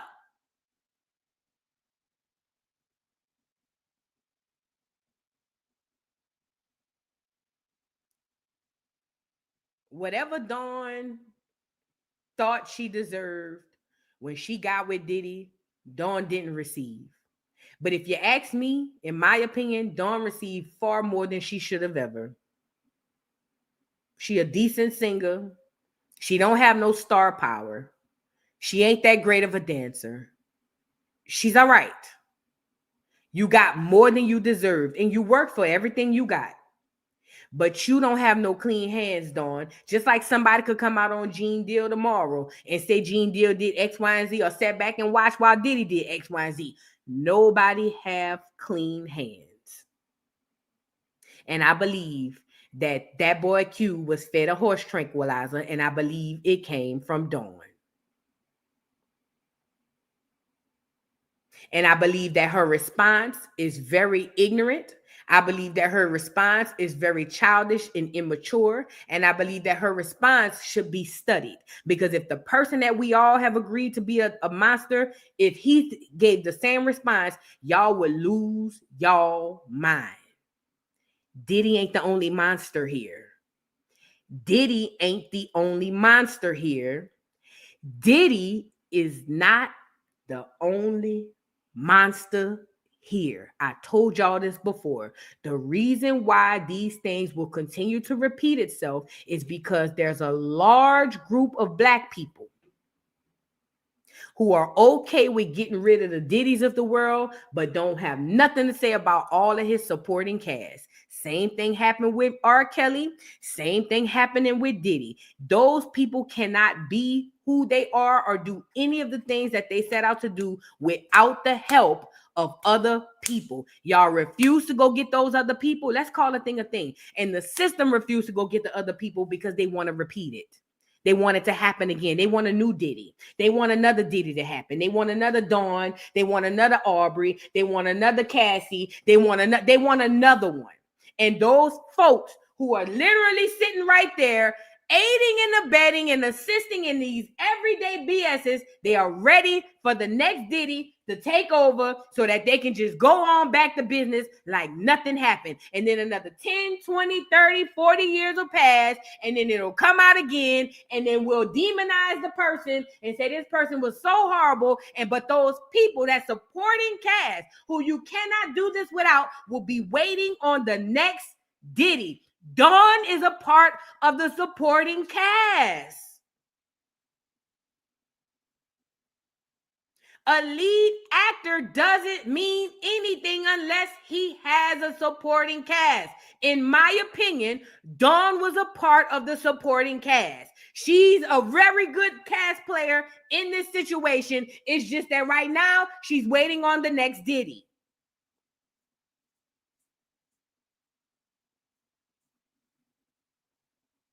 I believe her. I believe him. And Dawn should be ashamed of herself. And Q, if the bitch won't get on here and lie, act like it didn't happen, I sue that hoe. How much she suing Diddy? That's what I sue her for. However much she's suing from Diddy, I do a suit behind that, and sue her for. So whatever they get the judgment from Diddy, just go ahead on. Put that right there, Fat. Put that right there. Put that right there, Fat. Thank you. Appreciate you. It was good knowing you. I had a great time working with you. Thank you. Put that right there, though. Because that would be me. That would be me. I want to show y'all also. I told y'all nobody's hands are clean. Literally nobody's hands are clean. I want to show y'all really quickly. Did y'all catch this? I kind of mentioned it, but I didn't go into it with the Kid Cudi situation. First of all, Kid Cudi saying that Diddy was over there dressed like a Marvel villain, standing at the door when he came home was insane to me. And I believe every word of it. I also believe that Diddy was the one who burned down Kitty's car. Kid Cudi. What I call him, Kitty? I believe that Diddy blew up that boy's car. I believe that Diddy was at that boy's house, or even if he wasn't physically there, I believe he had somebody there so he could think that he was there. And I also believe that the girl called on purpose. We already talked about it, okay? Now, according to Diddy's team, they want the whole thing thrown out of court. The whole situation with the car blowing up, they want it thrown out of court. And I understand why. Because it has never been proven that Diddy was the one who did it. So that testimony, let's really be honest. Let's be fair. Let's not talk about who we like and who we don't like. Let's just be fair. The fact of the matter is, unless they can prove that Diddy was the one who blew up the car, the testimony should not even been heard. I'm going to be honest. It's not right. Because that's just the same like me and you or any of us in the chat could have a disagreement and somebody could come in with some testimony of some hearsay. We don't know that Diddy did. I mean, we know. We know. We feel like he did it. But we don't have the proof to put that out there. And Diddy's team is now saying the fact that y'all even allowed these folks to come up here and give this story without the proof, yeah, we need to go ahead on and get rid of it altogether. And legally, not morally, not how I personally feel, they're right. They're right. Okay, let's get into this situation. It says Diddy's legal team reportedly wants Kid Cudi's car bombing testimony thrown out, said there's no proof Diddy was behind it. It says Diddy's legal team reportedly wants the judge to strike Kid Cudi's entire testimony about his car bombing blowing up. It says arguing he's making assumptions without any proof Diddy was involved. According to TMZ, Diddy's attorneys claim Kid Cudi's statement about his Porsche being set on fire in 2012 is purely opinion, not fact. They argue there's no evidence, confession, or receipts linking Diddy to the incidents. As we previously reported, Cudi testified last week that his car was mysteriously blown up shortly after he and Cassie ended things. When he confronted Diddy about it, Diddy denied any involvement, but Cudi admitted he didn't believe him. He added that years later, Diddy apologized for all of the BS. Now, Diddy's legal team is pushing to have the entire exchange removed from the record, calling it legally irrelevant and unfairly prejudiced. Diddy's team is right on this one. He's right. They're right. And I told y'all, this is not about sending Diddy to jail. This is about stripping him of his resources, his fame, his clout, his name, and throwing him out to the wolves. This is not about him going to jail. If they wanted Diddy in jail, you don't think they could have conjured up one of them murders that happened around there? If they really wanted him in jail, he would have been in jail. They don't want him in jail. If he go to jail, cool. But that's not the goal. The goal is to strip him. Okay? And that's what they're going to do. That's happening. It's not a if, and, or but. They're going to strip him. Let's really be clear about that. But in Diddy's defense, unfortunately, unless there was a police report that said that he had Diddy's name on it, I'm talking about, I know he said he went to the police. Unless there's a police report with Diddy's name on it, and even then wouldn't be enough because they still have to be them been able to prove it. Unless they've been able to prove that it was Diddy who blew up that boy's car or that it was Diddy who was in that man's house, they should not have shared this information. Period, point blank. I'm just being honest and being fair. Okay? Although we believe on a personal level that Diddy did that shit, I just feel like if it wasn't proven, it should not have been brought up in court. And Diddy's team got it right on this one. Now, this was an older article. I don't know what happened to it. I'm going to have to get back into this Diddy trial to see what's going on and see if the Diddy will allow them to dismiss it. But at the end of the day, they're right and absolutely within their rights to do such a thing because you haven't proved that I was the one who did it. Okay. Now, this is another thing I want to talk about because I saw this. I saw this too. Let me go find it over here. This is another thing I'm about to stop. I'm not about to continue to let y'all do. I'm not about to let y'all make y'all think or let y'all make people think that LB Shore was a stand-up dad or that LB Shore didn't get punked out of his child or that LB Shore wasn't a hoe ass nigga who walked away from his child and allowed another man to raise him. LB Shore was supposed to die about that. Period, point blank. LB Shore was supposed to die about his child. Period, point blank. Okay? But he didn't. LB Shore went on to live his life night and day, no pun intended, and didn't give a damn about what the hell Diddy was doing to his child. And I said that. Y'all want to get on here because the nigga came out the coma, rose from the dead like the doggone Grim Reaper. Y'all want to get on here. Oh, poor Al. Poor Al. Al was just trying to be a father. Al wasn't trying to do a goddamn thing. Al let that nigga walk off into the sunset with his son. Al was supposed to die behind that. Al was supposed to die behind that. But Al didn't give a damn. And, by the way, Kim's best friend came out and said something about Al. And I seen you hoes windmilling in the comment. Oh, y'all wrong. He have his story and they have his story. You know what it made me think of? Put myself in the mind of my best friend. I got a best friend. I wish the hell that girl baby daddy would come out here after, God forbid, she done gone on to glory. And this nigga want to come out talking about all the things he did. As a best friend, it is my duty to come out here and call you a bald head lie. Nigga, you wasn't around there. You was not around there. So what you mean, oh, me and Kim. You was not around there.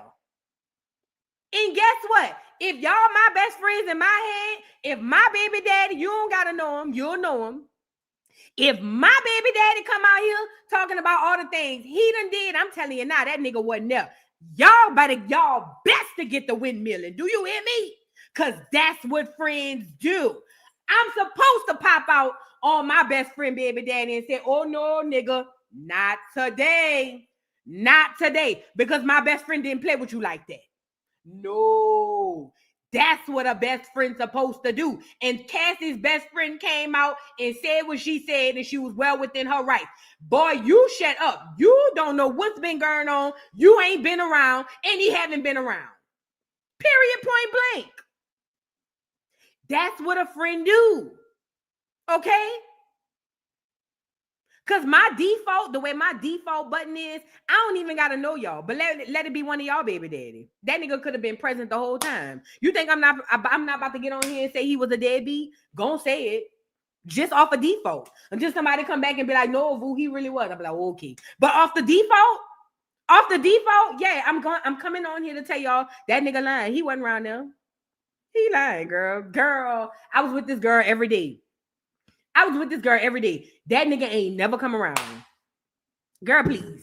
We not about to let him get on here and get the whoop and all of that. No, girl. That nigga was never around. Last time she seen that girl was when she had the baby. Last time she seen that nigga when she had the baby, she ain't seen that nigga since. You feel what I'm saying? So for everybody who was going in on Cassie, best friend, let me go pull her up. Everybody who was going in on Cassie best friend, y'all wrong for that. Y'all wrong for that because the girl wasn't lying. And we're going to get into Quincy saying it himself. Let's get into what the girl had to say. Y'all get the likes up on the video, please, and thank you. Let's get the likes up. Shout out to Lipstick Alley. That's where we getting this from. I need y'all to get the likes up on the video. Let's get into it. And let me tell y'all something. I'm giving y'all the okay right now. My baby daddy wasn't worth a dime. So if that nigga was to ever get on any social media site and get on here and say, oh, because Voo, I was there. I need y'all to take that nigga head off his shoulder faster than he could breathe. Do you hear me? I'm giving you the permission. If my baby daddy come out here, I don't care about nobody else's. I'm telling you about mine. If my baby daddy come out here talking about, oh yeah, because when me and Boo was together, we used to whoop, and I'm giving you permission from my mouth. Tear that nigga head smooth off the shoulders. Do you hear me? Tell that nigga, make that nigga scared to log in. I'm telling you now. Make it so that nigga scared to answer the phone. Do you hear me? I'm telling you now, the nigga lying. Okay. Now, let's get into Kim Porter best friend. Now, according to Kim Porter best friend, she came out and put a bunch of BS to rest that LB was around here saying, because he want to be a fan, he want to be a star again. She says, let me be very clear on Kim's passing. Lane, that's her name, began. Nobody but her closest friends and her children were there. I was in London. My daughter was actually taking care of her every day. She was sick, she explained. To speak so recklessly on stuff that you know nothing about, you saw that from women, you saw that woman, Porter, Kim Porter, 2 months before for an hour. So he only seen her for 2 months before she passed for an hour. She says, you were not friends. You did not have a discussion. Is wrong. She continued. No one expected this. My conversation, I hung up. It was fine. She says, we said, I love you. We spoke for an hour for things. And then I get a call from my daughter a few hours later. Unfortunately, the worst happened to us. She detailed, shedding light on their last conversation. Lane said there's no benefit to LB Shore, father of Porter's firstborn son, Quincy Brown, to peddle this narrative while Diddy doesn't have the mother of his children. Plus, the head-turning memoir, Kim's Lost Words, A Journey for Justice from the Other Side, which allegedly includes details from Kim Porter's secret flash drive, was all cap according to her. She was not writing a book. That was not Kim's mental state about anything, Lane said. Her children, it says she has kids who she knew she was not well. I'm sorry. She had kids who knew she was not well. I get very upset because I don't understand how people can just talk about something they have no idea about anything. It says she concluded in the clip, I believe Kim's best friend 1,000,000,000%. Because what we do know is LB Shore was nowhere around Kim. I don't give a damn what baldhead Jaggler tells you. I don't give a damn what nobody else who want to co-sign LB Shore with that bullshit tell you. L was not around Kim. L wasn't even around them damn churn. And I want to show you from Quincy's mouth, about the relationship he had with his daddy and how he feel about his Paul. Check it out. Letter, your biological father, right? And you said he was an absentee father. Is that relationship more stable now? More stable in the sense of communication, not necessarily, in my life as a father. I respect him more just being my friend, just being there as that guy who, did bring me to the world rather than, I'm not expecting him to be a father, I'm not expecting him to do the father things. I kind of want. This does not sound like a person who grew up with their father in their life, not even a little bit. He's not even expecting his daddy to be a daddy.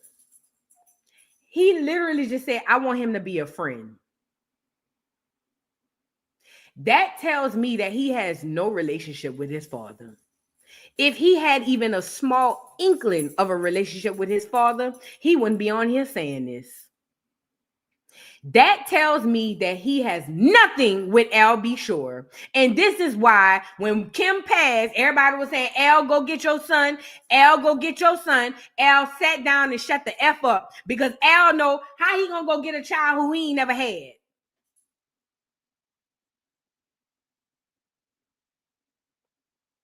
Miss Bay said, how could he? Diddy had the boy hostage. He was supposed to die behind that. I know I die behind mine. I'll die behind mine. Ain't no bitch. My nigga and my baby daddy ain't about to get with no bitch. I don't give a damn if she the queen of England. You're not about to get with no bitch and take my child. It's not up for discussion. It's not up for debate. If I have to die behind my child, then so be it. Let the chips fall where they may. But you will not take my child and go off and live happily ever after like y'all got a family. Never gonna happen.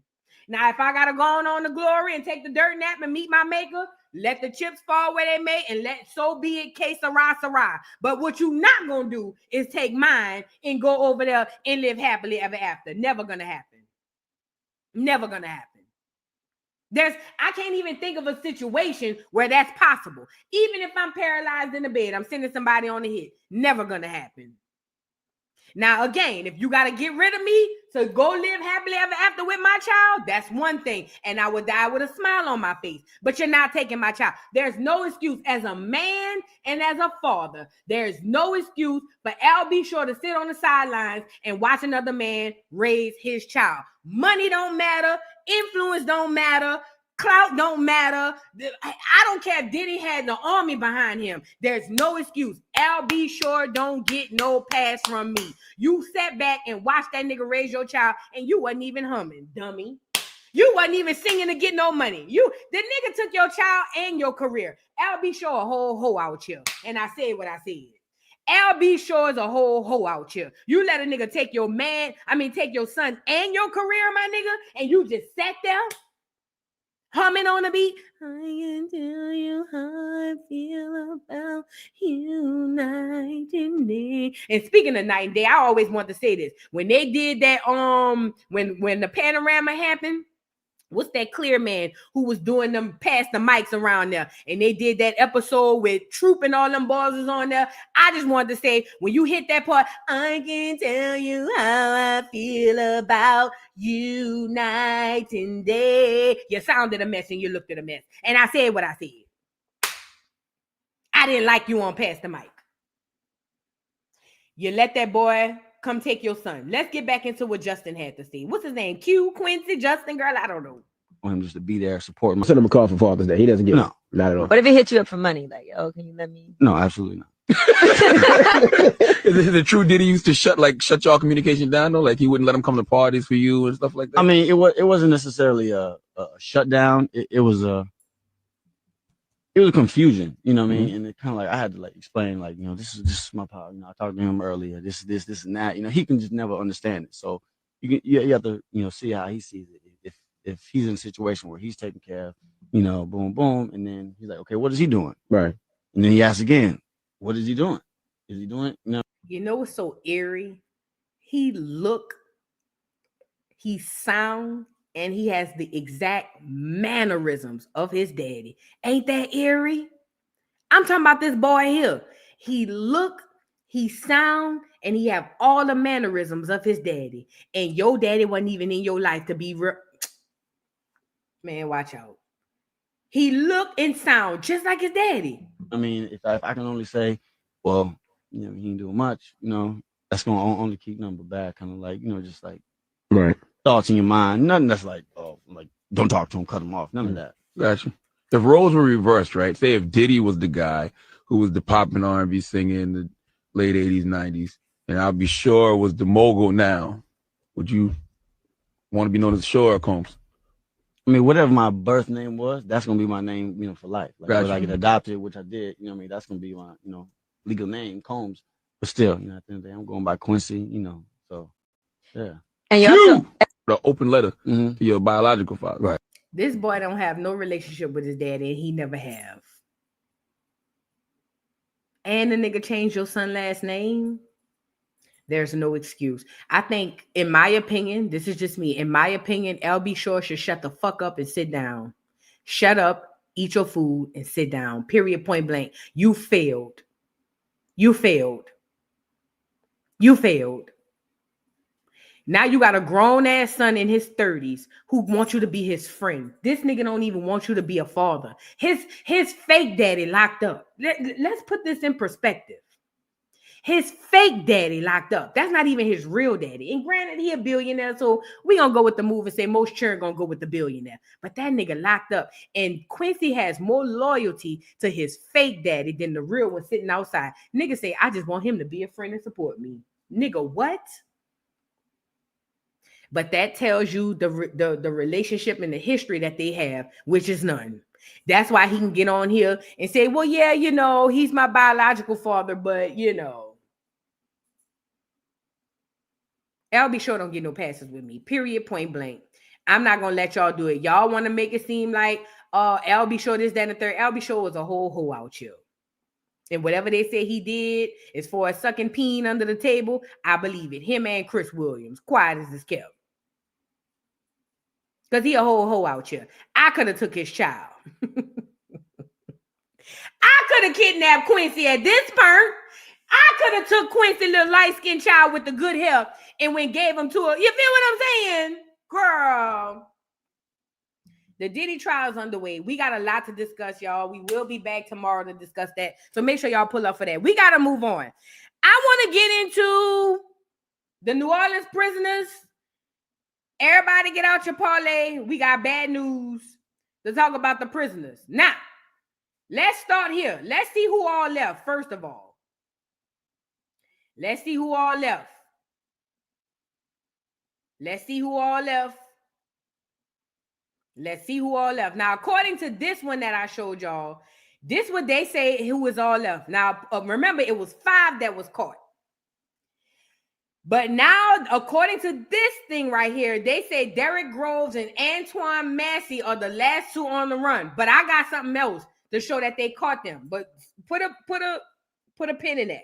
It says only Derrick Groves and Antoine Massey remain on the IM or the LAM among the 10 fugitives to escape May 16th from New Orleans Justice Center jail. Okay, so that means they done went got Corey, Linton Van Buren. They done picked this thick ass up. They done picked Linton up. They got Corey, Robert, Gary, and the Kenan. I think they just picked your crazy looking ass up. Jermaine, I'm glad I ain't putting no real money on you. They picked your duck ass up. They got Leo. They done picked him up. And they got Kendall Miles. They done picked him up. Now, this is the thing. I told y'all niggas don't be having nowhere to go. Them niggas went right across the street to Bourbon Street. Okay? And if you had parlay money down on these niggas, like if you had money on Jermaine, like I thought Jermaine was going to be the last. So sad, so glad. Tough titty, said the kitty, but the milk was dry. The nigga is gone. They done already got him, put him in the jailhouse in the slavery suit, and he on his way up to doggone Angola, okay? He on his way up the road. Now, I want to show y'all, hold on.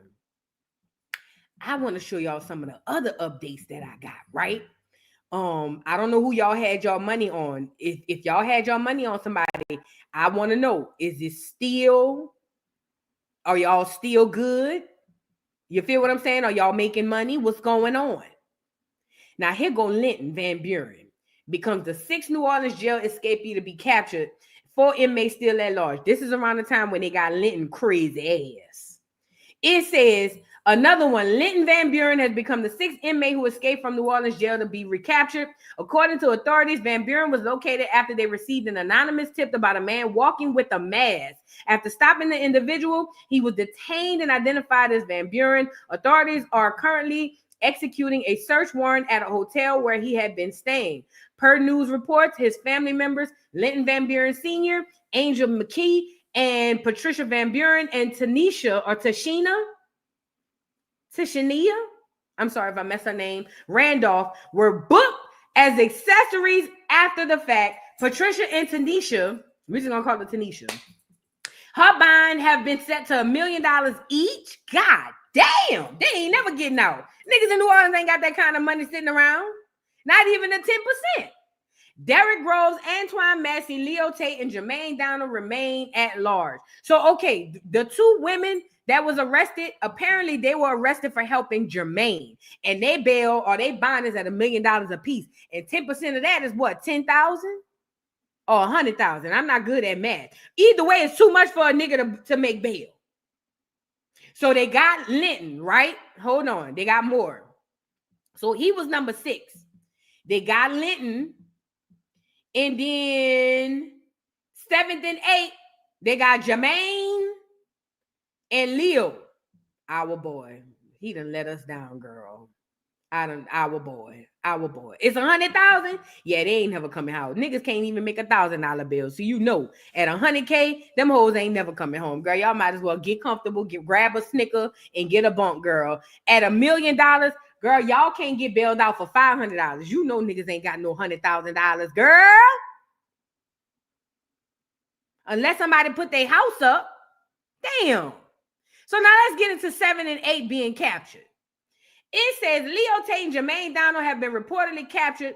Antoine Massey and Derrick Groves are still on the loose. View previous posts. So now this is Leo Tate and Jermaine Donald. Look at Jermaine. Man, Jermaine, I'm going to have to hit you up, Jermaine, because you fucked over me, bro. I'm going to have to hit you up. Somebody get me the number to where Jermaine at in prison. I need to ask him. I need to write him a letter to see what the hell happened. The hell wrong with you? Nigga, we was rooting for you. We was all rooting for you. The hell? Damn. So that's 7 and 8 there. Jermaine and Leo, that's 7 and 8. You see what I'm saying? Niggas got a lot riding on this. A lot is riding on this. Hold on. A lot is riding on this. And these niggas is moving reckless. Like they ain't got nobody behind them. You feel what I'm saying? Hold on. Sippy. Let's go get Van Buren. Let's go get Linton crazy ass. Look at Linton, girl, as they bring him out. Look. 2 others, Linton Van Buren Sr. and Angel McKee, were also arrested in connection with aiding and abetting Van Buren. Police say they housed him in the aftermath of the escape before he traveled to Mississippi. Right here, you can see that he's being brought out. Now, Gabby, he's gone through a booking process. He'll eventually wind up, we assume, in state custody or and then possibly at Angola, or what are you hearing?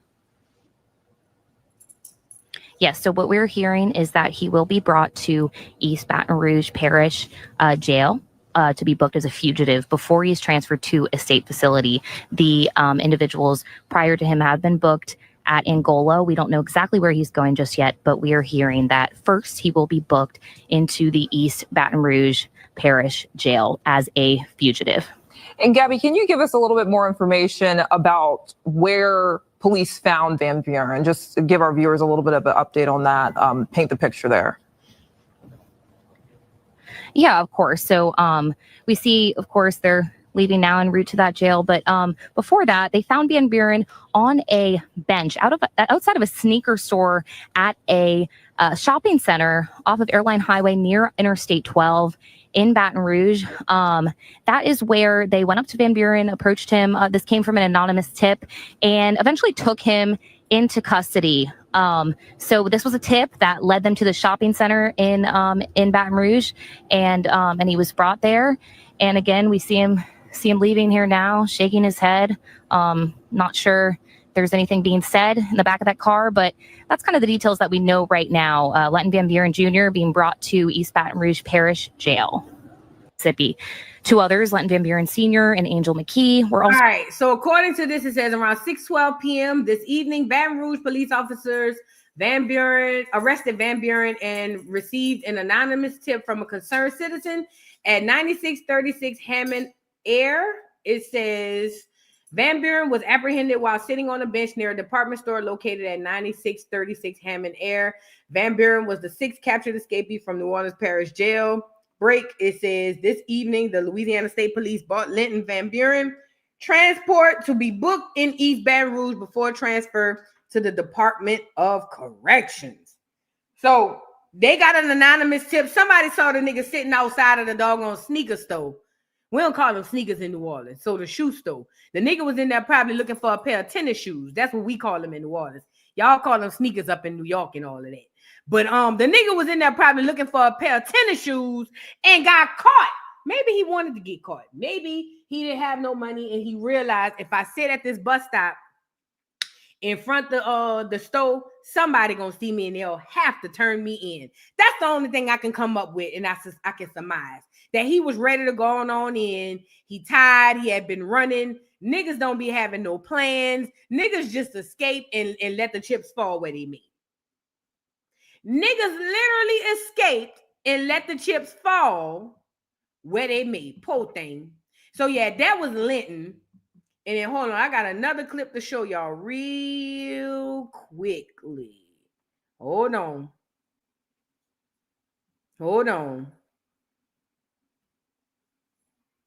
Now they cut their hair and everything.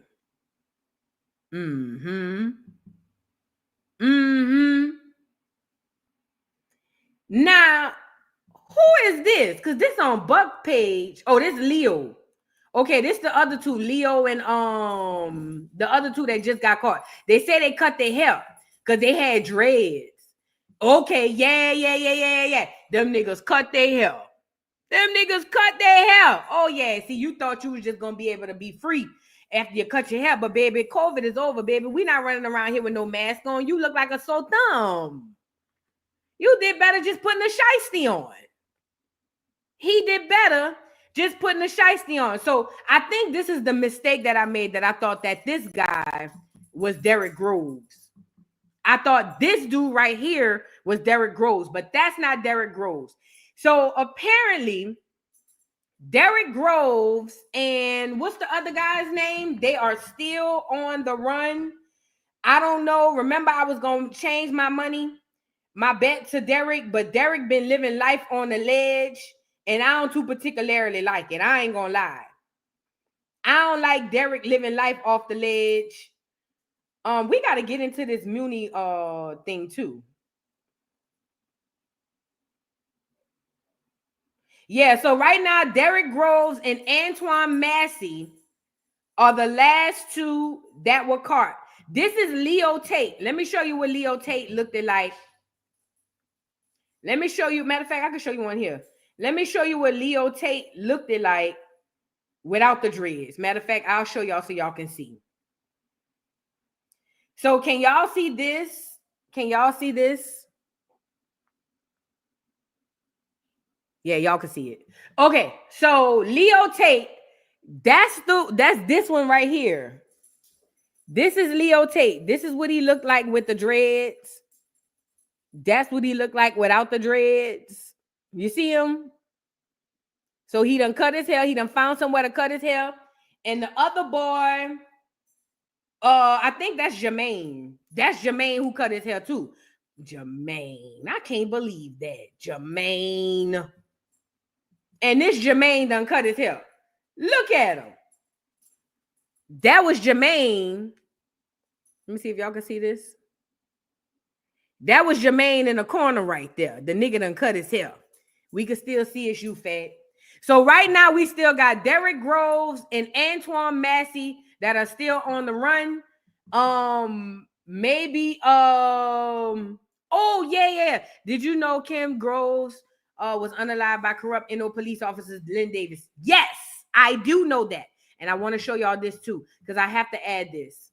I have to add this because I reported on it. And I feel like I need to. How you spell this nigga name? Derrick Groves. I reported on this, so I feel like I have to speak on it.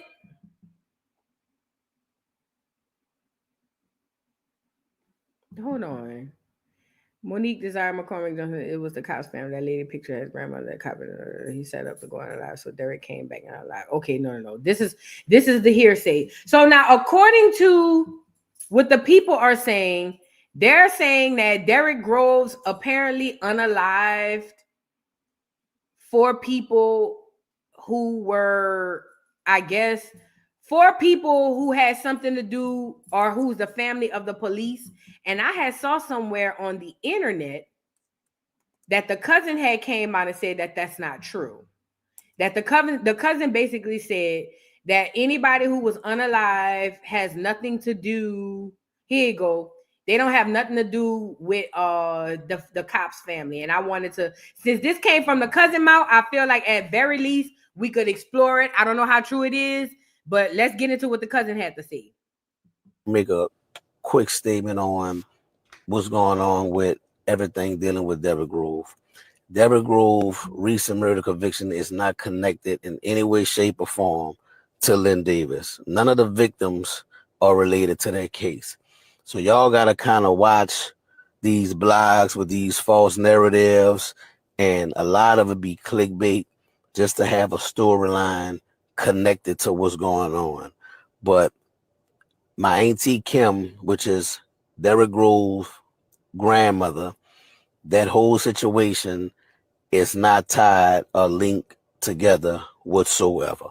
So, like I said once before, watch these blogs because they got a lot of false information and a lot of false narrative solely just for clickbait.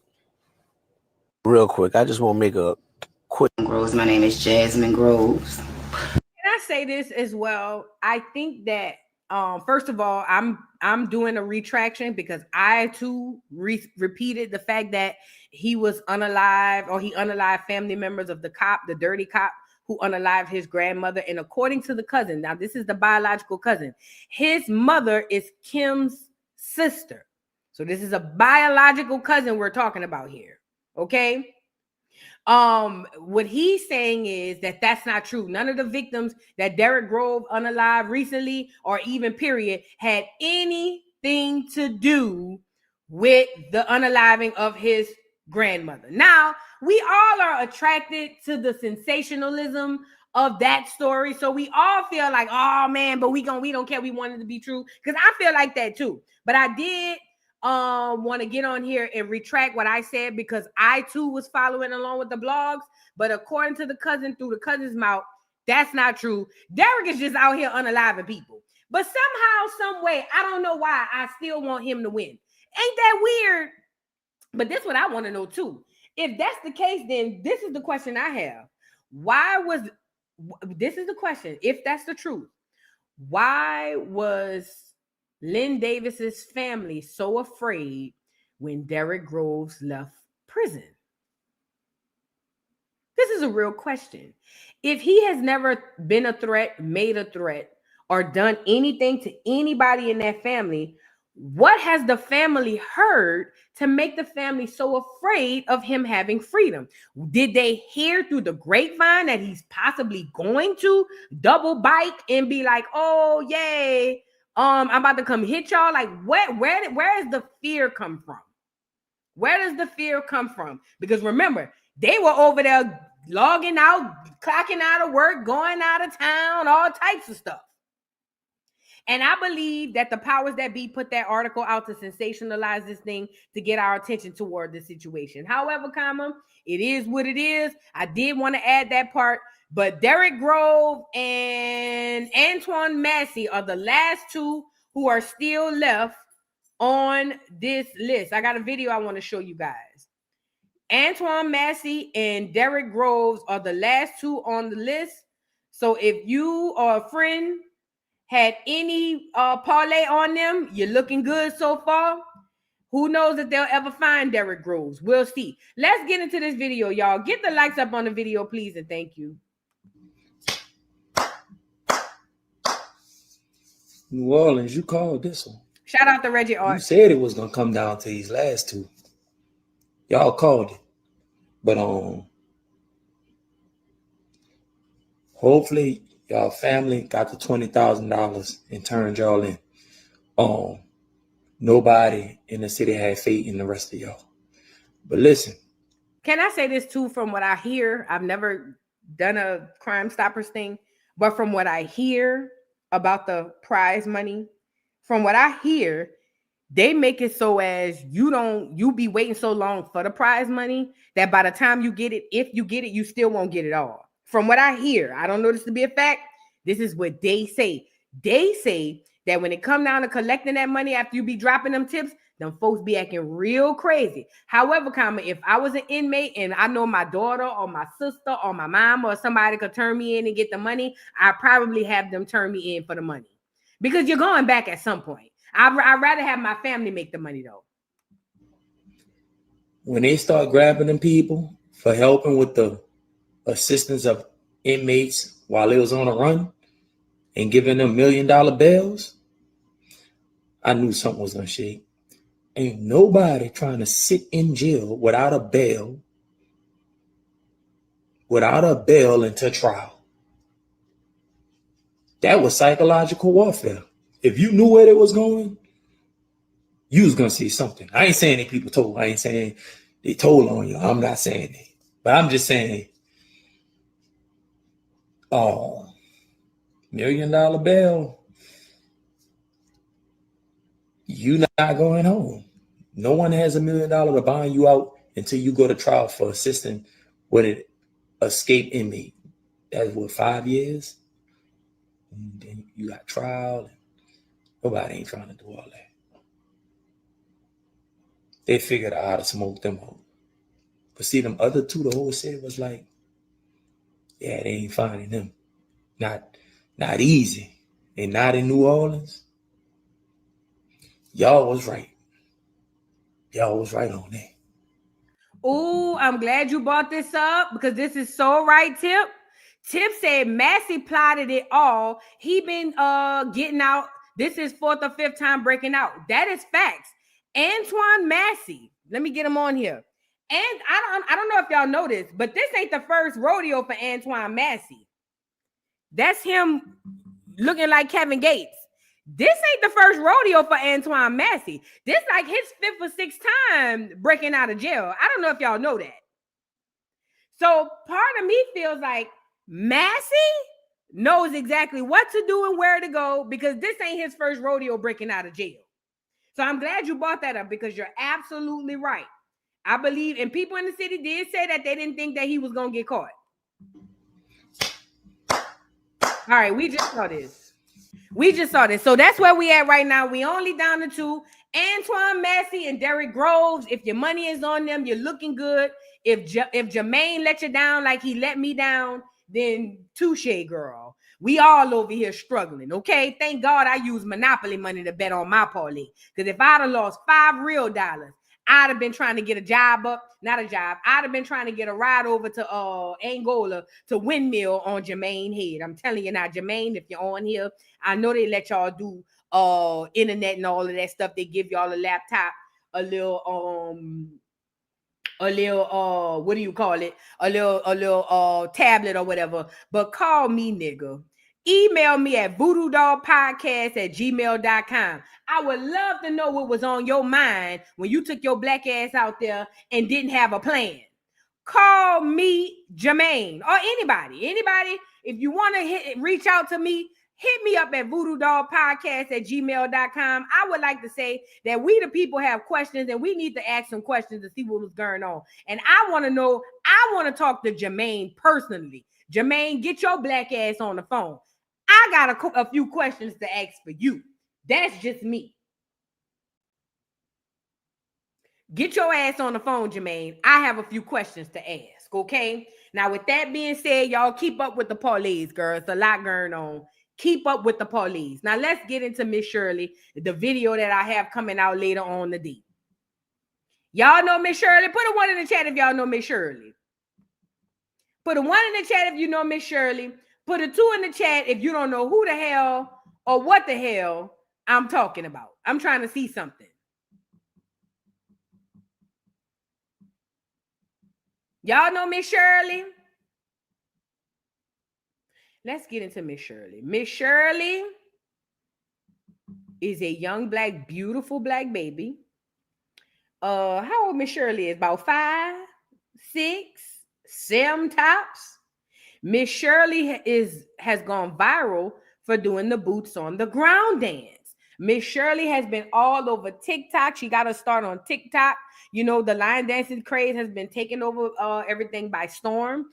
And Miss Shirley is one of those little bitty girls who be on TikTok doing the boots on the ground dance. Now, this is the difference. Now, we got the clear girl they made famous because she know how to do the dance or do a dance. Now, we got Miss Shirley. Now, it seems to me it's not the dance itself that's making these people go viral. It's the things that are attached. Like, this is a little bitty girl, and she know the dance better than a lot of adults. At my first glance, I was like, oh, my God, that's dope as F. You know what I mean? Like, that's what's up. Well, then as time continued to go, Miss Shirley, her little shorts got a little tighter. Her little shorts got a little shorter. She started moving and gyrating them hips a bit too much for my liking, but that ain't my child.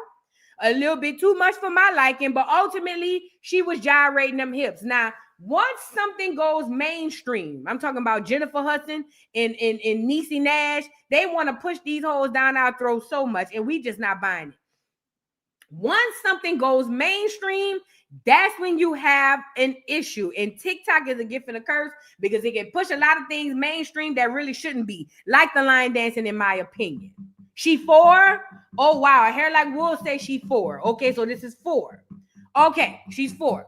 So long story short, it goes viral, and our girl, Miss Shirley, gets a spot on the Jennifer Hudson show that nobody watches, literally nobody watches Jennifer Hudson. Let's get into my girl, Miss Shirley. She's a baby though. Let's get into baby Miss Shirley and her little time on Jennifer Hudson show. Her and Nicki Minaj. It's so nice to meet you.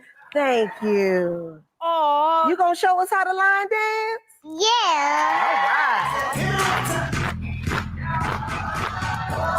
right. She doing the boots on the ground. I ain't gonna lie, for me, that was a bit much. The fact that she even bent over to do it like that, that's a bit much.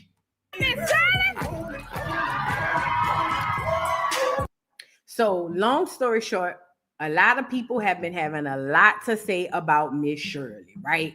A lot of people been like, oh, this is a bit too much. She's still a little bitty girl. Why don't y'all let children be children anymore? And I agree. I think that children should be children. But the way the adults working in 2025, let's just call a thing, call a spade, and say the quiet part out loud. People are selling their children online to the highest bidder. They got grown ass, broke ass, nothing ass, busted, disgusted ass adults who finding the ways to make coin off their churn, and they terrorizing their kids to make these coins. And at first it's cute for the kid. They think it's fun. They think it's cute until they realize they really working. And in my opinion, it seems to me like the mama is making sure that she's able to make a coin off Miss Shirley. Let's get into it. I just call me that name. Oh, you called you that name. So nobody gave it to you? No. No? Mom, where'd she get the name from? When she was a baby, like we was getting ready to get in the car one day, and she gave me attitude. She was crying. I was like, now we're not gonna act like this today, Miss Shirley. That's you as a baby? Yes. Yes. You need to go to the store and get you one of them big fads that say Miss Shirley on it. It should say Miss Shirley. Can I say how cute and adorable she is? You know what she reminds me of? Remember back in the 80s and the 90s where child stars was like the thing?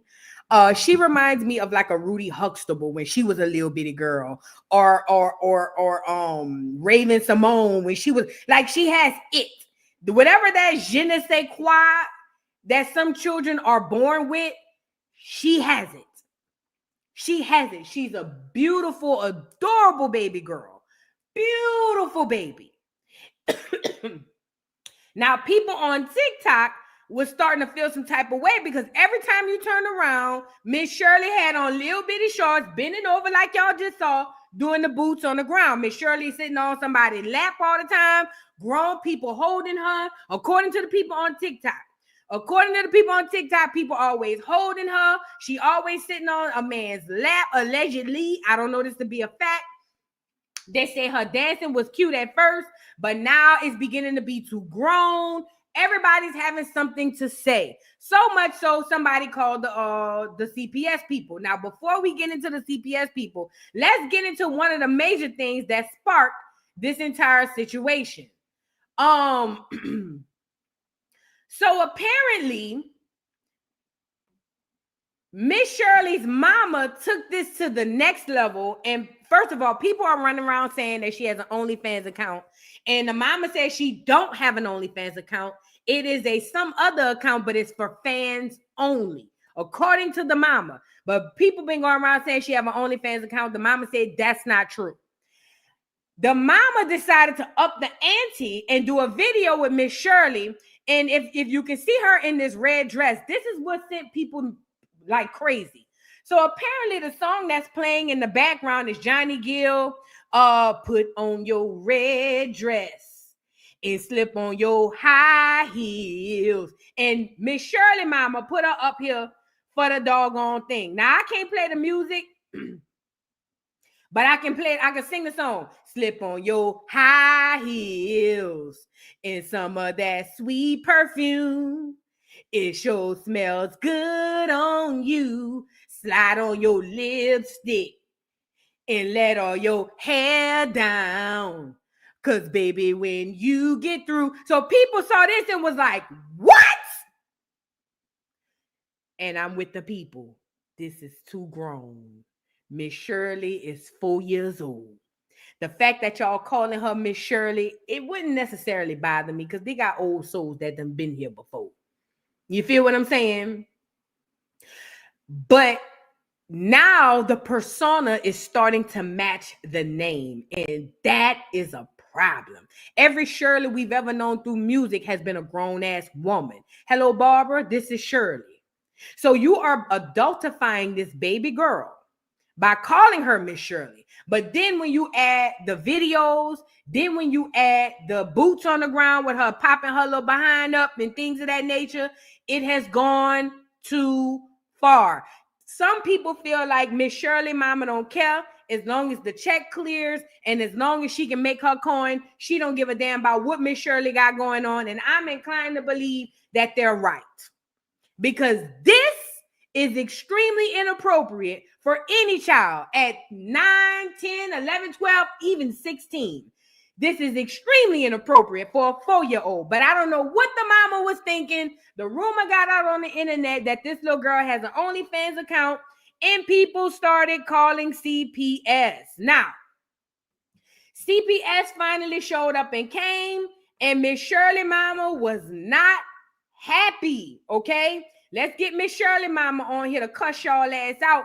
She said, because y'all wrong, y'all need to mind y'all business, according to the lady. She said, whoever called CPS on her daughter, y'all dirty and y'all wrong for that.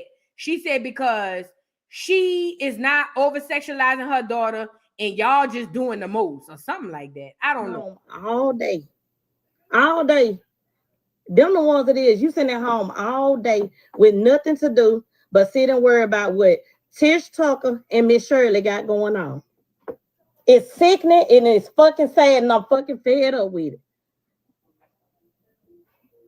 For a miserable motherfucker to call DHS on me about my child that's well taken care of.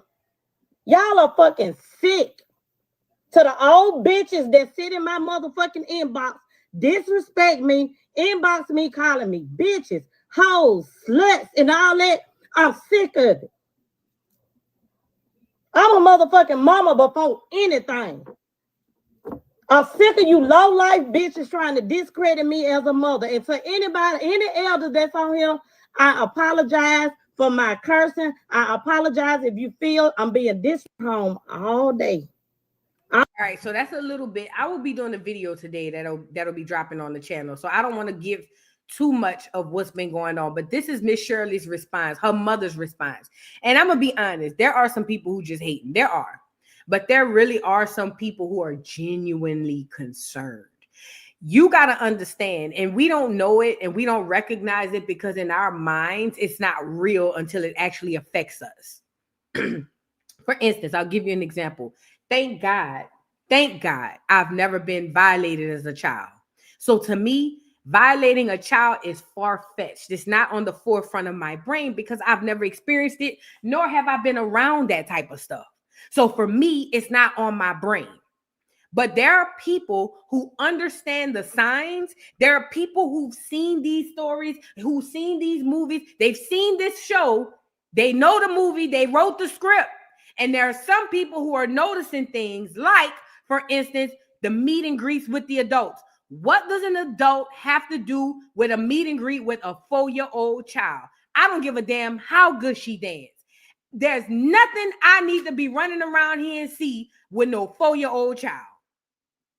But the price of fame and clout and stardom over and supersedes everything when it comes to logic with these so-called adults. Okay? But for me, there's never a situation or a time where there's a child anywhere. I don't give a damn if he's the most famous child in the world. There's never a time where there's a child anywhere where I got to go take time out of my day or money out of my pocketbook to go see him. That's just me. Now, if my child is a fan of this child, then of course, I'm going to make sure we get the car up. You know what I'm saying? Go get your little autograph or whatever the case may be. But a 4-year-old for me, it's a no for me, dog. That's just me. But they got grown ass men and women who running around to go see Miss Shirley. Now, Having Miss Shirley exposed to all these different adults is a huge problem. You're setting her up for failure. We've seen this with Shirley Temple. We've seen this with Webster. We've seen this with what's his name? That said, what you talking about, Willis? We've seen this with everybody off of Disney. We've seen this with everybody off of Nickelodeon. Didn't they just come out with something recently? We've seen this movie before. We know the words. We mouth the words to this movie every time it comes on. So there are people who are looking at the situation that Miss Shirley's mama is putting her in, and they like, oh yeah, girl, you might want to chill. And then obviously there's some people that's just hating. I think from Miss Shirley's mother's point of view, what she's looking at is, number one, this is my child. I do what I want with my child. Number two, she's looking at it as, girl, we making good coin over here. The bag is bagging over here. And in her mind, and I understand, in her mind, what she thinking, what I'm not going to let y'all do is get between me and that bag. Okay? Right now, it seems to be that's what her mind is on. It's innocent, and I'm getting a bag.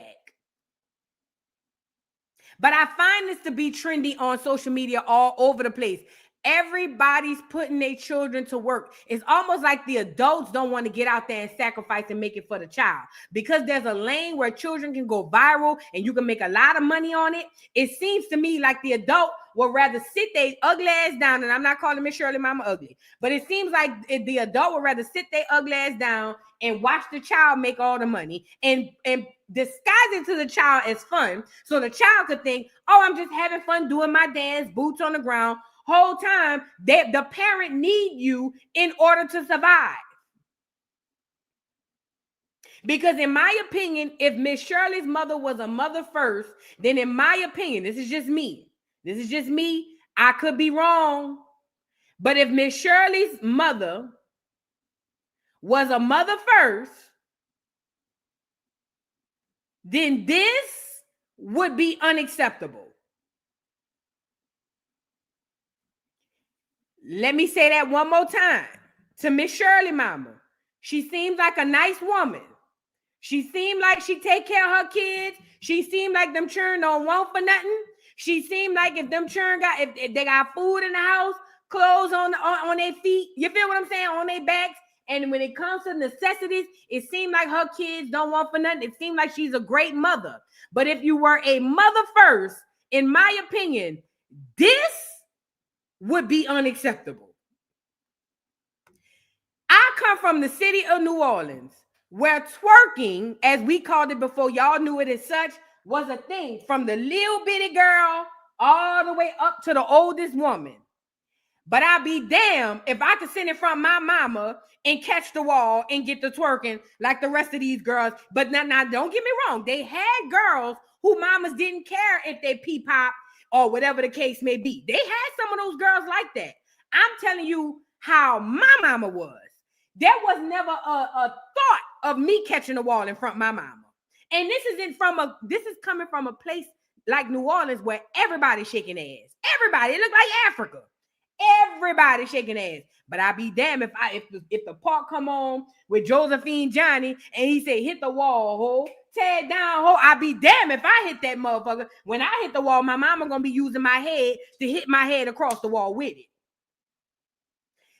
That's just me. If you're a mother first, that would be unacceptable. The red dress, the whole put on your red dress and high heels, this would be unacceptable. If you were a mother first, if this was as innocent and you are a mother first, certain things are unacceptable. As it pertains to Miss Shirley, I think she's a beautiful baby. I think she's sweet. I think she has talent. I think she's been here before. I think that Miss Shirley is going to grow up to be extremely successful. And I hope and pray that nothing happens to her and that this baby grow up untouched and unharmed. But we can't have our cake and eat it too because the cake makes money. Does that make sense?